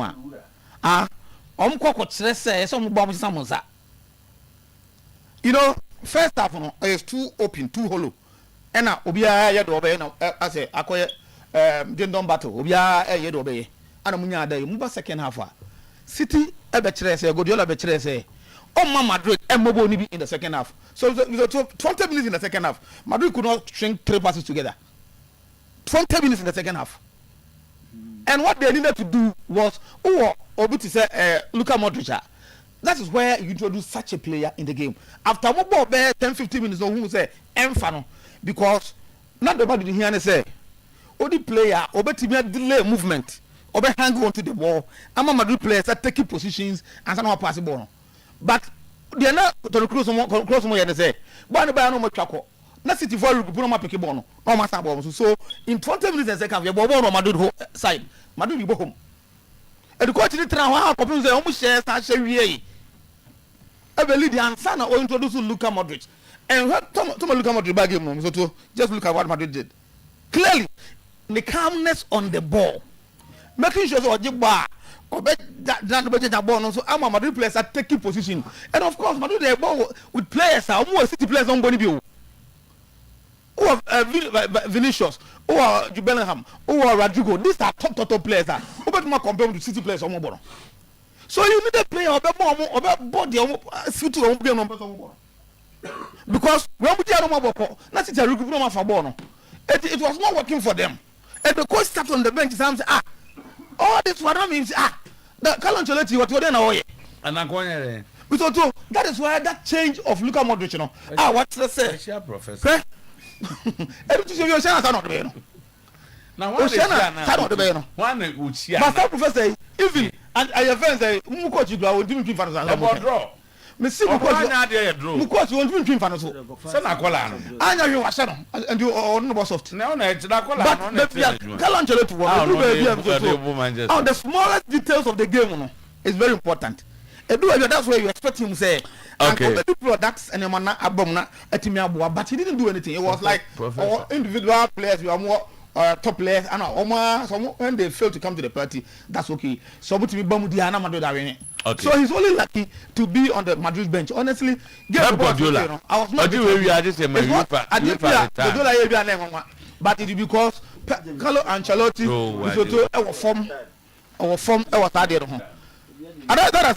I think when I get between the Sabon to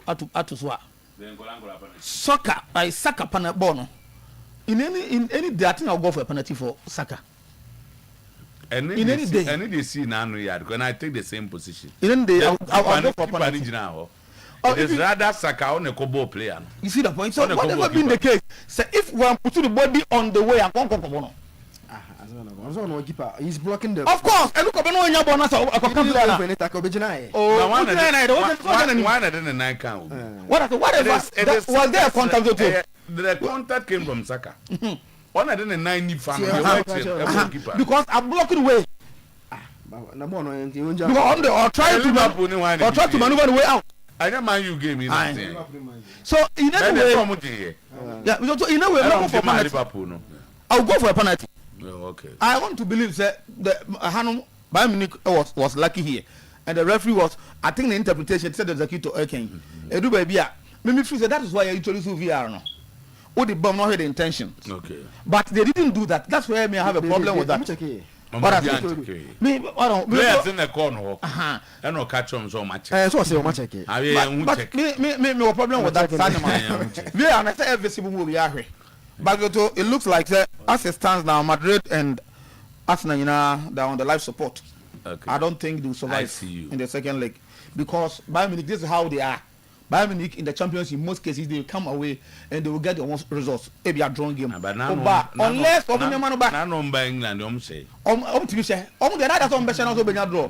So because it's always Champions League, one of the teams on good travel advantages. I will perform well away. Bayern Munich we travel for some. They perform very well in most cases. No game. So unless someone the both and say dey be abom so no na omo lidico omo who dey free back na team no Ateta so proven and saying the champions is we share second leg away and e be no Bayern Munich and na mo year free mo team ben o yen sai na obia o yen sai o Bayern oh what's it team ben FC Porto 24 na akondi asal Obia second level. All these teams, all these teams after the one. I guess the body. But Champions go na enye team na ba na do. But edu stage bi so anara ho. Why prediction be said in the next 2 years Milan. Oh, ye be chinye coach na dia ba. Milan emumen. You won't battle me too. You man unko. As a man, Milan emumen Inter say. Oh, Masamu amunya wetro. Born uncle for no born and run. With Fioli and but what the end kind of say born uncle for born run. 89 bit my boss are born on run. Was in the next 2 years or and I say if you will be the baby. And you uncle and then yeah kasa. Them kasa to. Now the question 11-17 Obi on Manchester about 5 matches. About 5 matches square no we need mutre o see the whole dom nimbo. No kwa wogidi na me nya gidi. But to anyway 2 good games and this is the level of the UEFA Champions League. If Obeso competing now winning, then again, ultimately take away how any football season coaches dominated the game. And now I may share 2 games carefully. At the end, I may say, okay, I'm from Manchester City. I'm called Santiago Bernabeu, and let me say this: and in Manchester City, Pep Guardiola has changed the mentality of the club. And in Manchester City, Eka clubs now, Zutu. See about Champions League, no more Pia, no more can be a case of Germany, Manchester City is part of those clubs. So we team Nidia, he doesn't even have more than 5 or 6 superstars in the team. Make superstars, players have to do, unse, Adumache de Guahodo. Player be here training. But we how about to say more teacher for Mochadi. They are better crowd starting over bar, which and the queen first to see true. Nisano Manoma data near Koto my first copy book Nisano Manomano. But Quebo ha, the 2 onion who said the cost at watch a who's an adjourn was row. Into Adumache de Guahodo, and you will be a young idea in your pay. It is a footballers, dear tear. Almost said any baby will put him because I know what John Stones. John Stones on your superstar. Forget about the prize money. We are not talking about. We are not talking about. And you told me, Obi told 50 million views superstar. I'm not saying, Obed. You are top players. You are top players. Even with 100 million, Jack Grealish is on your superstar. As you say, I'm talking Grealish. Grealish is superstar. Grealish is superstar. In the Premier League last 2 Jack Grealish is no superstar. Say you can superstar. Let's see no superstars maybe. Yeah, can superstar. You get about 5 or 100. Kylian Mbappe is a superstar. Bellingham. Ufo say Kevin De Bruyne, he's a superstar. Bellingham is a superstar.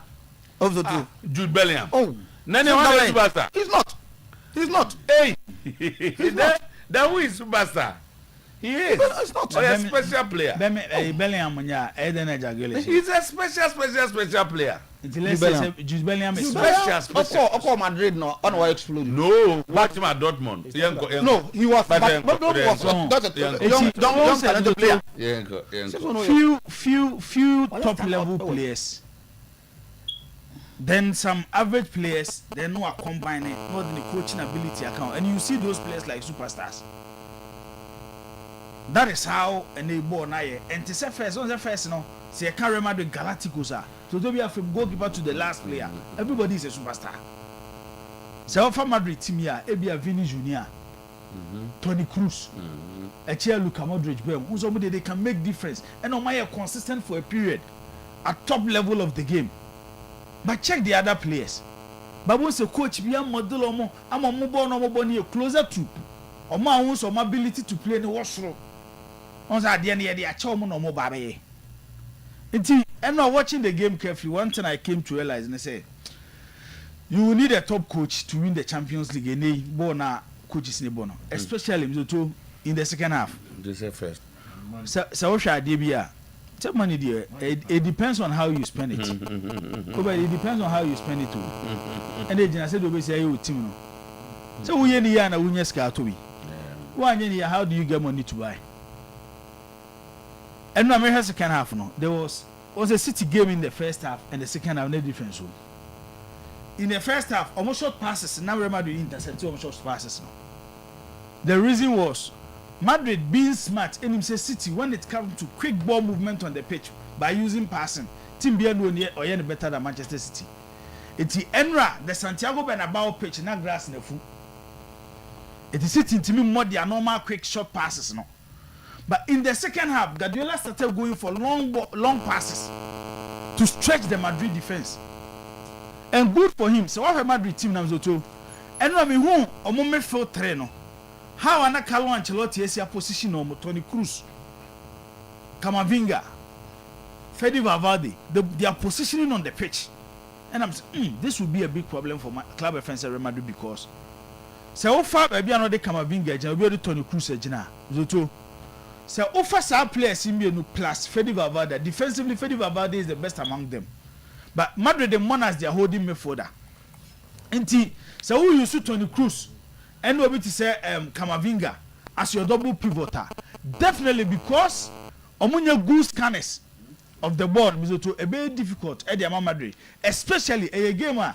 And I hear again I catch on what say Kevin De Bruyne will give him.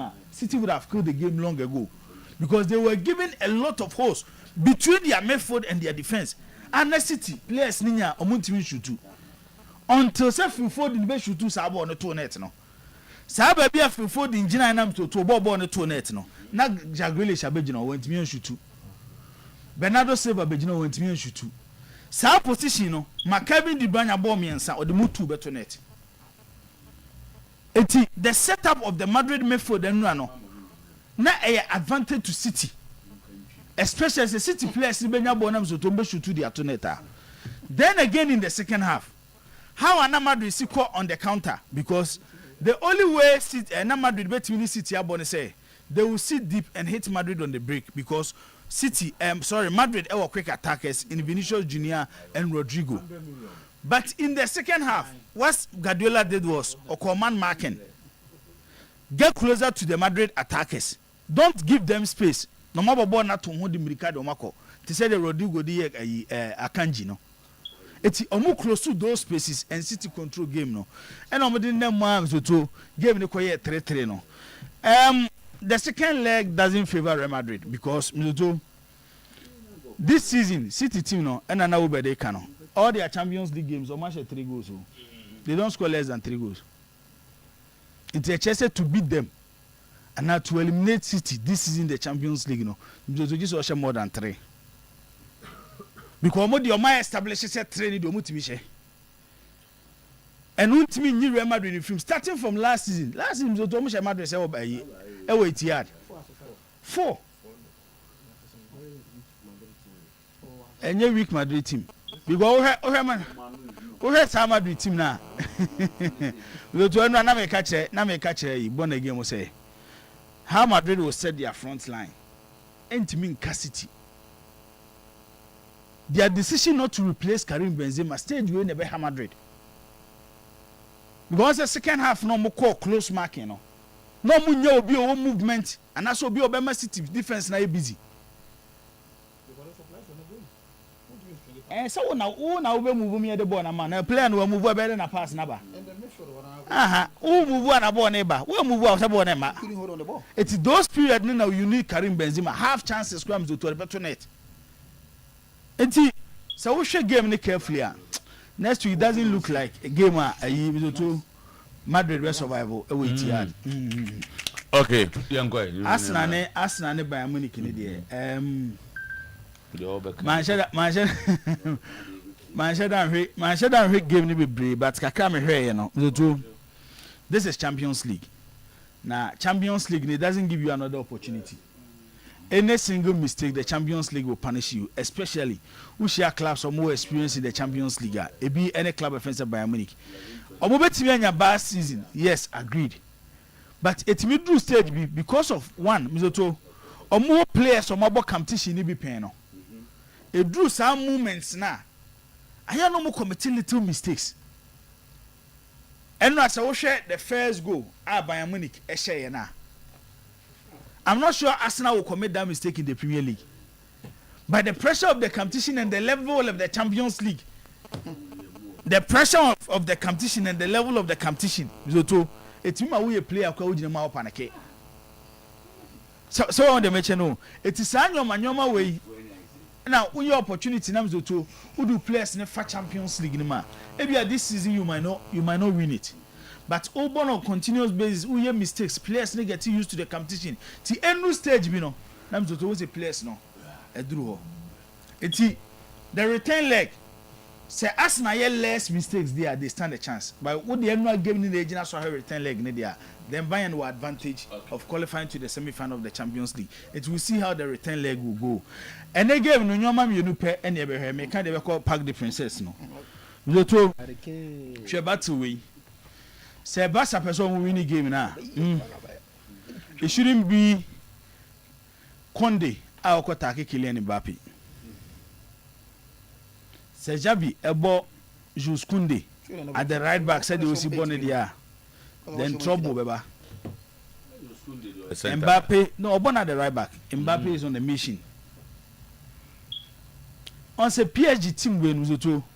And your PSG team are more attacking from a lot of positions. Dembele disappointed when Timmy replacing him a year. All the attack passes through Kylian Mbappe. How do you stop Mbappe? A true teamwork. But on Sebastian, so your teams no more call on one-on-one marking. Until Mbappe will pace. Jules Koundé ni pace. And I see Jules Koundé will attack Mbappe. A do such leveler, you need top players and to decide games. It was here PSG there in Kylian Mbappe no. Barca will also rely on Robert Lewandowski. So be more qualification to the next stage of the competition and after the return leg. But Lewandowski so season in Shedanya season am to a good season. So to mention no. But there are two young guys coming from the two teams. Yamin and Zaire Emery of PSG. These are two young players. Football no, Adechi and Adesanya, the players that we came to meet him to they will fade out. By air fans, they will stay for a long period to watch other players that will come. It is these two young players. When your opportunity show, Mama hope say you should follow football. Okay. But you will have a nice game between Luis Enrique and Xavi, the former player who was also his captain when he won the Champions League with Barcelona in 2015. A very difficult game because Barcelona every season they are picking up. We had the physical condition of the players. It has improved compared to last year. Including this in 2023-2024 season. You know. It's game no shine carefully. Mizoto. Mamema PSG 2-1. Yeah, Mamema 2-1 PSG. The other game. Yeah, and it will be an Mbappe night. Atletico Madrid, Borussia Dortmund. Dortmund doesn't defend well, but they attack well. Atletico Madrid so attack and pick it up. Atletico Madrid should defend the wall. It was today na catch. Probably 1-0, 2-1. Atletico in time goes be when it comes to the Champions League, but I think eliminating Inter Milan, it was a huge task. Yeah. At a point, then the people feel say one way Benya last season final Inter and Manchester City final ni bi and let's come at the Yomo Fremont penalties. It's eliminating Tima na man for Tagom some your favorite to win the Champions League. It gives you certain level of confidence against Borussia Dortmund. So my mama and born one have coach and no idea say no in 3-3-2-2 and possible say be a 2-1 1-0 or 2-1-2-1. Okay, do that's a summit. Is here no free. I have court Asqua. Okay, honor Omoareni 5 Kotoko supporters. And pay a cousin. So maybe they say, I no pay as in a background say, me course court no one in Yan in TSA Kotoko supporters. Now no video no capture on police phone from. They don't copy as court. Circuit court 1. In Tia corner. You draw 930 paper near free case. Yes, you draw no. Any power of free face no a chum. Only account 1. Only accused person 1. It's only be Jinam face and I'm afraid. Atungo on his tosumi accused person Atungo yes and accused person 3 Abib and a Baba and a Osebo and the ombe jina no musuom in and your bomb kwadu ye bisa say kasa ben and amufi say omo kan betimi actually ha na bia ye ka bia nkase atwa no mze brofo da bi omo nyina ase twi okay nti okay da ka twi do and omubisa judge ni so omubisa obi a 1-1 no obi anka ne openti osebo de drugs no se nyina na judge ni se monka se nyina hwan ka so nyina obi a gina na asemo no obi na asemo no tinye nka se 19 eye court clerk ni mistake o ka se K5 nti na se K5 na nanim nye fine on obodin no why din no oba o kan K5 osebo na so obo ni din no se K5 no osebo ni din part say wenya nyare nti o ka sa no wie no na K5 to court for K5 for there's a police for neighbor fana ko gina mu no ana oh there be okay nana ya mensa K5 na Ashanti regional chairman Alex omo na baby omo yenza pe ne bai moko so baby na Akoto from the secretariat omo ne be gina omo ne bai na za MT for the no omo ni ho there be Akoto na me chese me asa me so yesuma me busa asem no omo ni ho Hona judge na otidwam his lordship Fred Adusi on otidwam judge for the omumpe ball kai buza omu kan first charge no mom omu de code makoma 5 no ball enum first one omu say conspiracy to commit crime and assault yes enti omu bisa twum se odifo ana no bi oso be ka twinto omu kire mu say okan na akire mu twim no kire mu say na wante obisa se yes mu nyina mu aka bo mabopo se mu be bu obi na mu isa se mu be commit crime enti twum be boni be boni obisa twum se odifo ana odibim na twum se odibim not guilty na obisa omu nyina na omu nyina so ka se not guilty na o ka kire judge no say omunko no read count 2 no assistant referee kwesi brobe ona akwa report 1 there be no 2 1 ye say oma counting oma kan bom so person di boni na omo bo referee let me just say assistant line 1 assistant line 1 or me say obe report say say nipa enum na omugina daka no oma bo no enti ombisa chum say on the can't on bisa on say odifo na odibi no si odibim omu bisa omu nyina obi aso odibi oso omu na na odibi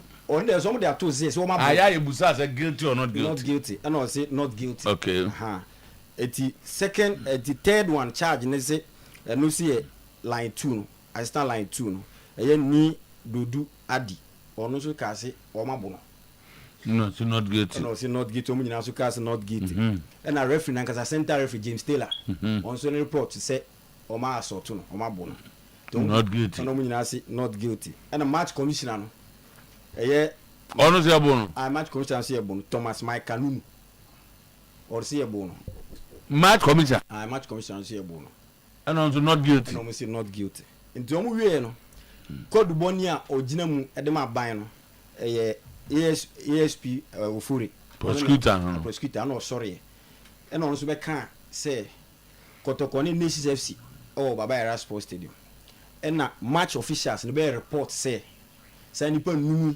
abo na ɔmo hyɛ aseɛ free pre-match ɔhɔ na ɔmo bɛ hurahura ɔmo ɛtrɛ to ɔmo live so ɔmo bɛ ku ɔmo ansa na match na ɛba so nti match ne ɛkɔ so na Kotoko supporters invade park no so ɛba bɛ attack ɔmo nti ɔno yɛ ne submission ne wie no ɛna lawyer Safuduku ne gyina mu ɛde ma Kotoko supporters no enipa num ɛna then wankɔ a future stars for there no and the see nyam Africa also okompo okay ti lawyer Safuduku ɛne gyina mu ma supporters 5 no ɛna o sorry ɛna also my lord we dey mesrɛ sɛ ka wadaroma ma o bail ma me na ɛno anadwo 8 o'clock na police for no frɛ sɛ ye don move back court na ne di kan kra no enye police for no kɔche me client for no o man report here to mo nyanko for mbedwane for no frɛ Kotoko company for no sɛ o ma hu video bi o ma hu nkrofo bi o mu to o mo mra na o mo do mo koye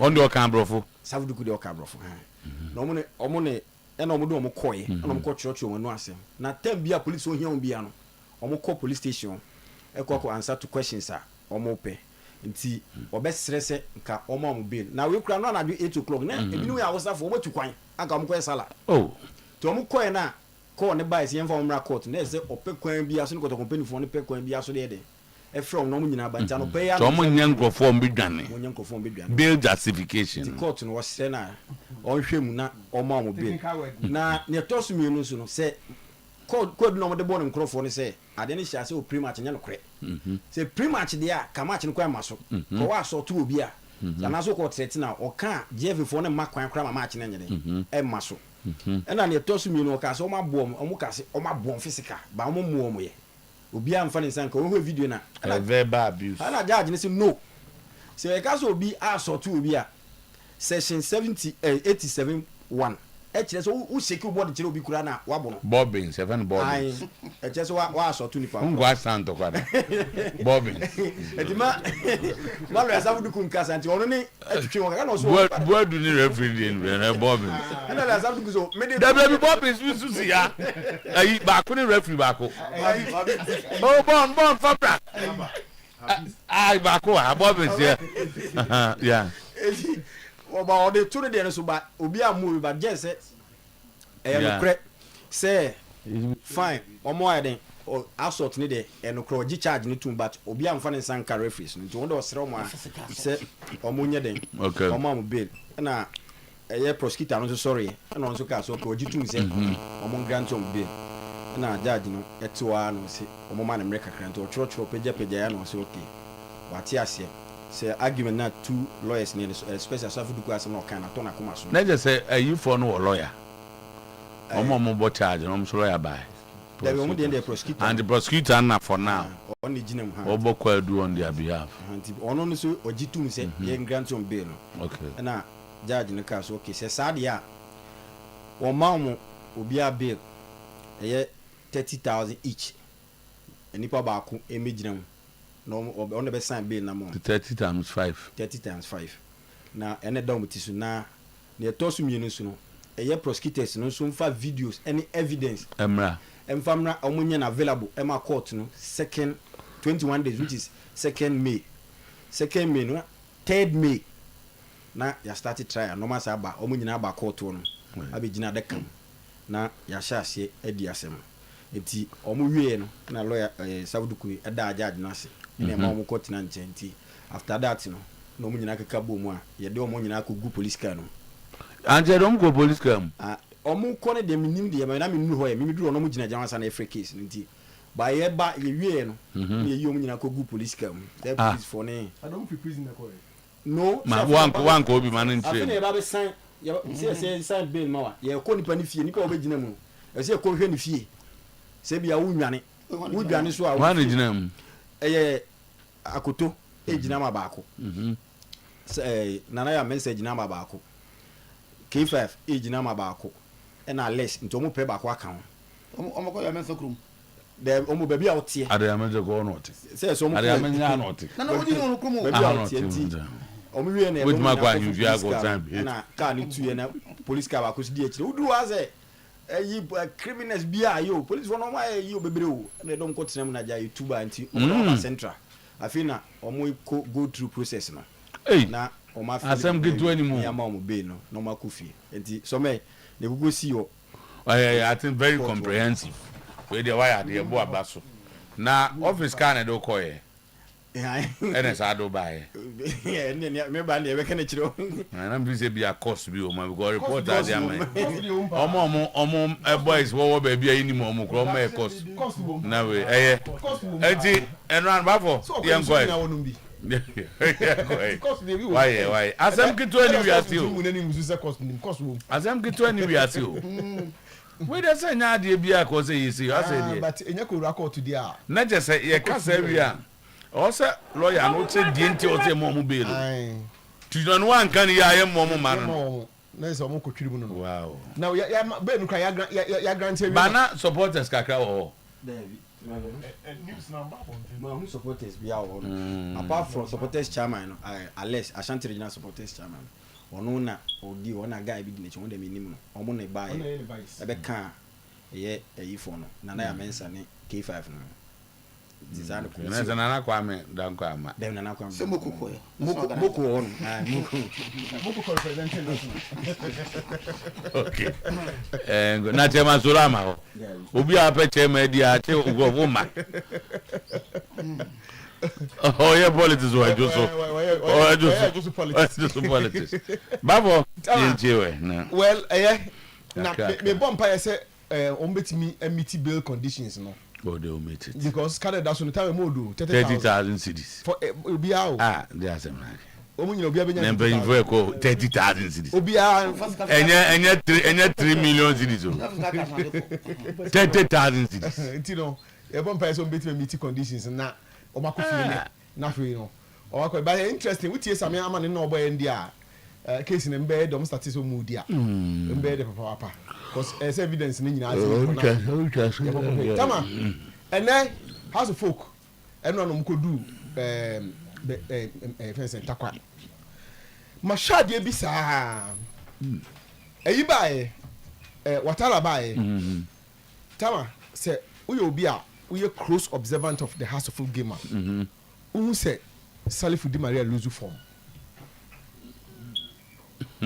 that's what you go be na say ana tama nyego a wahye ne ball na all no atiko before Watala Salifu was the best player in the house of folk team and nay ni ball na all no and tisenya sene na all no no ma mienu na mahu Watala asesa ni baby odini gina no ni role na odi ma no he say odi na koto ntenteno a e wo benkum so ho no and it doesn't look like a suit boy no say Di Maria pretty through the middle ya na me who say we a bit more comfortable with it number 10 about what I prefer say obebo Great Otanga Intangi and Salim as the three midfielders no interbalance na oni space e de Di Maria so therefore so shifting in the left side of you know and who say a more boy no and kakra affected boy na nkasa so ni input in a game say once sanwa and time there affected has of passing say the house ebe locate Hamza Isa a man of boss na otimi there you know affected because unfortunately no the midfielders now form ni nyina no they are not good passers of the ball as compared to Di Maria na and Kondeka attack na ko betimi dia man no into I think say one of the things that affected the gameplay no but for time ninti yem no ana yem go okay so but so had to folk and against Mediama big game but and no na me bobo so I say has to be rata kwanoko ya wonders the first thing I me hu with the house of folk team is so we share Mediama se house ko bo no mu jo ma chire otu bebere mi abotu echi na ha na asem fofresi otakwa because the recovery of the house of folk defenders have been a suspect and a big issue ya ka since coach Watara by and clearly after his first 2 games no who say all fixes adien and even in the second game against Nswatre and Asadian started say you know but up to date coach ni nyam fixe you know something he should do. Again, the goal scoring rate of the House of Folk team is dropping. Send na house or buy first game when you 3 no. Second game when you 2 no. So started to basa, and that is not helping her to folk. Because against Samates, you who they see, and against a year baby and Gold Stars, and you see who they see. Then you talk about in the game against Heart of Lions. I in airborne abaso, but as abaso born a back a cran a run it trim. He need to go to Takwa and at least prevent a defeat. Now, Kotoko game game that will be tomorrow. Tienka supporters no issue nika Kanyesanka. Updates be about concerning the recovery of the players. Nicholas Osebonsu Abba back to training. Zeze Ofori Ziggy Peter Aqua and Bernard Somwaya out of game on the board against Niswa Treman. Ziggy, there's another story for another day. Michael Che Jamna, Frederick Asare, Sheriff Mohammed defender, so no, they will need time before they will join the team. Frederick Asare, a week with Chema, he might need another week of gym before so Obeba back. And Lamte there, he's going to be out for some time. Yes, also Lamte will be out for some time. Hey, season Akaka Crevio. Out for some time. Rest. Okay. He may be out for some time. Right. So that is enough. That's it. It is a case you feature starts at a Joso as an Tokone nations. Future the other, as a similar situations. Anna, if I say officials in the GFA takes over. Okay, I think that's where I was going to be also. Now, we future starts now. Omo di sense na case we dey need because no salary here there. And the referees no more report to you know. They reported so then it becomes civil. The referee did not report to the GFA. They reported to the police. So it becomes civil. Obi Bua civil say. When you are beaten. I didn't think much more severe than we because they want the police to individuals to report to beating. So and can you pursue on that individual way? Individual way, that's what they are doing. Individual way, prosecutors talk over criminal cases. It's a state. A criminal case is a state. I'm not what do you mean that? They don't have to be in court. They don't have to be in court. So they have not even opened the case. They just took place near there. Guilty or not guilty. Guilty or not guilty. No start no. The court. The judge is demanding even proceed evidence near there. Enti referees no anko GFA. The Navy man went to the police. And just police got report to say me ba Kumasi nkrofobi abomi asomso mbebomi. In all this no, bibia ekosu bia no, sa nkofo no mo report case no mo ka ho biem. Na se me asam to me na me ya ye ko ya ka de twumu ko gina daka mu a ebusa o mu. Say almost so and I'm just after normal static case. It invite on the court and how they want to handle it. Because yes, I mean and they say invite I don't know the law is quoting. I'm not how serious no they can minimum will go to how serious a juicy case no not a year by yet and call into the court. But generally, I think there shouldn't be any distinction between who is club officials or a supporter. You see the point? They see a decade or court to there, and you'll be a baby at the next court. Because future stars day, team doctor, coach, assistant coach, team manager. These are the people who are no. These are the people. These are people. Some of them come better. Say football man yes sir. But yet you only have 10,000. You have team no 10,000. The same as you have Kotokoi. So if it's almost say subject to mutu that the Kotoko no go through no. Okay. Set team officials say okay subject to that. And now referees no one can report in there. Na koba sana no say about to our own team case no. Interesting one. Very interesting. Good morning senior. Why are the supporters standing trial at the ordinary court? Why not the disciplinary committee of the GFA? Are we introducing the ordinary court into football activity? Tomorrow, can a player drag another player to the law court for actions such as kicking the result, that in injury? That supporters and another person who come to the stadium not have an unwritten rule that specifies that everything that happens at the stadium is sporting and must be dealt with sporting laws. Where is our sports tribunal? I believe we must think this again. Once the fans are identified, the FA must punish them with fines and stadium bans. Criminally charging them takes away the spirit of sportsmanship. So how do the FA find a supporter? So they have been identified. So elsewhere, they will ban them from coming to the stadium. I think then they will find the club and those things. I think you have a good point. The same thing applies to that officials number yesterday. And so I think it's her two footages, videos now. Now just the any serious got and the referees were subject to a lot of hardship. Out to say, we are saying, confirm 10,000. Okay. Just as I'm saying, go for the can was 70 from. So how do you work? Some interesting, but didn't go for good. So too. That's say what fast, but now so it's a good thing. But then you have got takwane. Promise at the coming to Beba. We are at exactly 3 o'clock in the month for and stay tuned.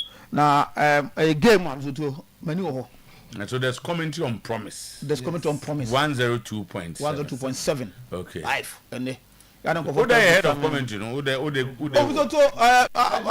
done myself. It looks like I've done myself very, very well. You have discharged yourself equitably well. The quality now, bomb some mind also. The quality bomb some. Yes, quite. I think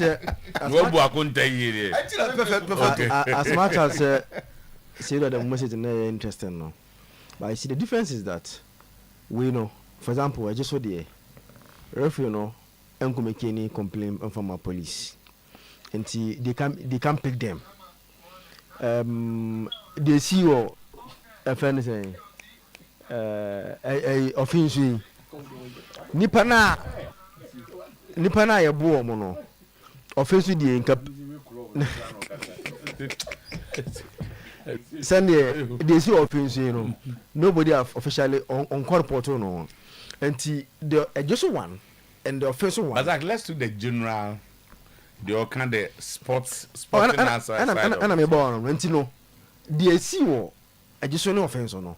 It will be dealt with the sports umbrella.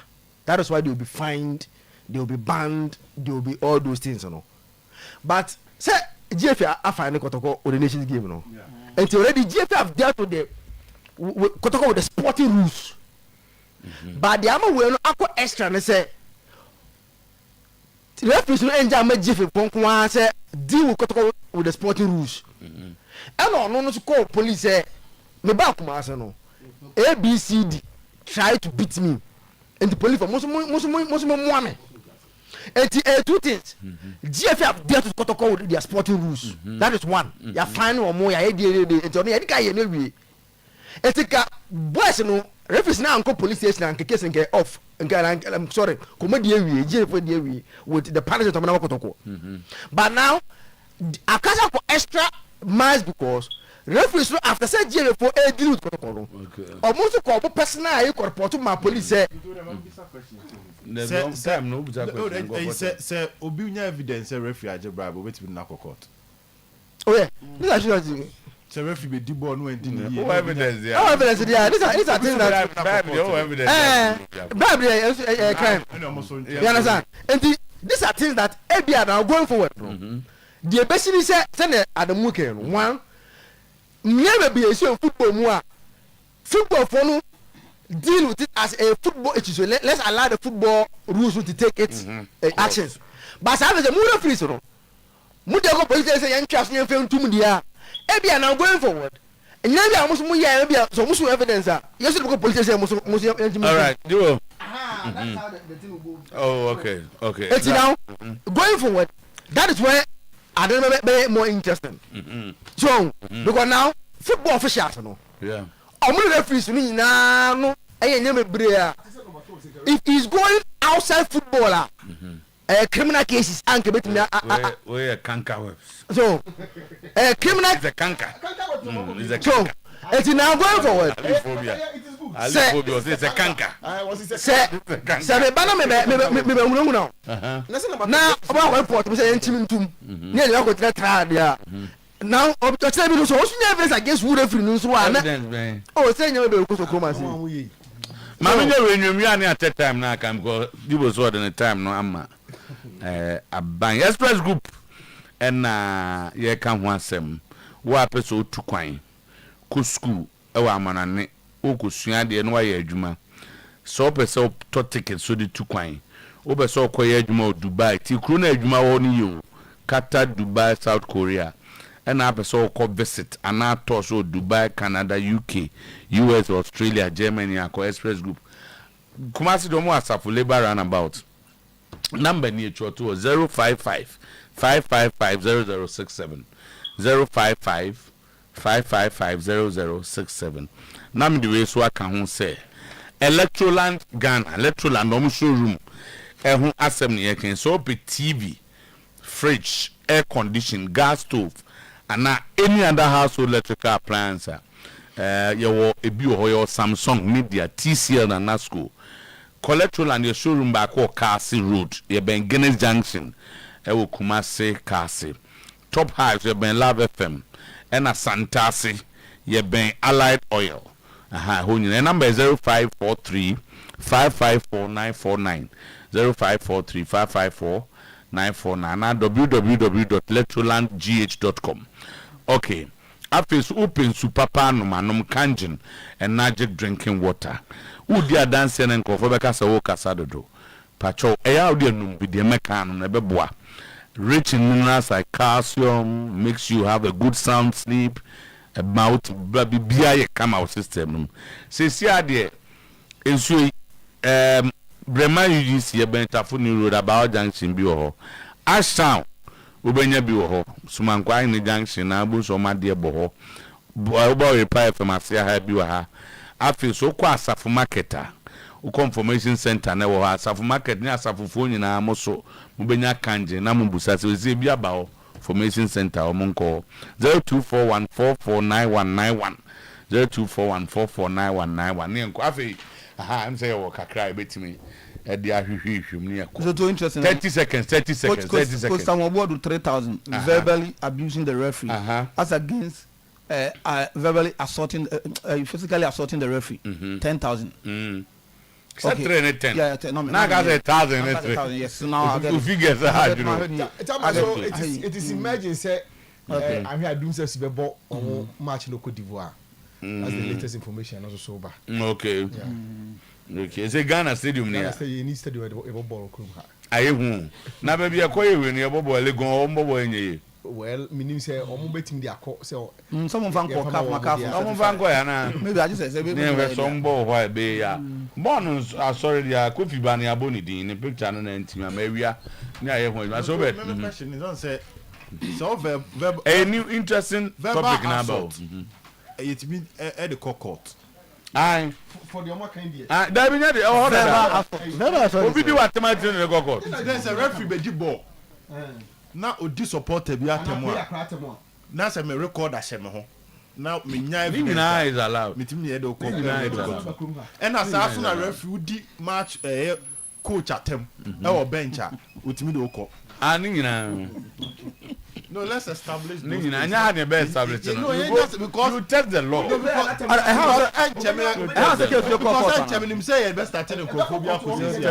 to test the law. No, yes, because you're not referees here. Or maybe supporters at them or my command to. The news about Baba Isa and Zakito and I hear fasting with you. I know you for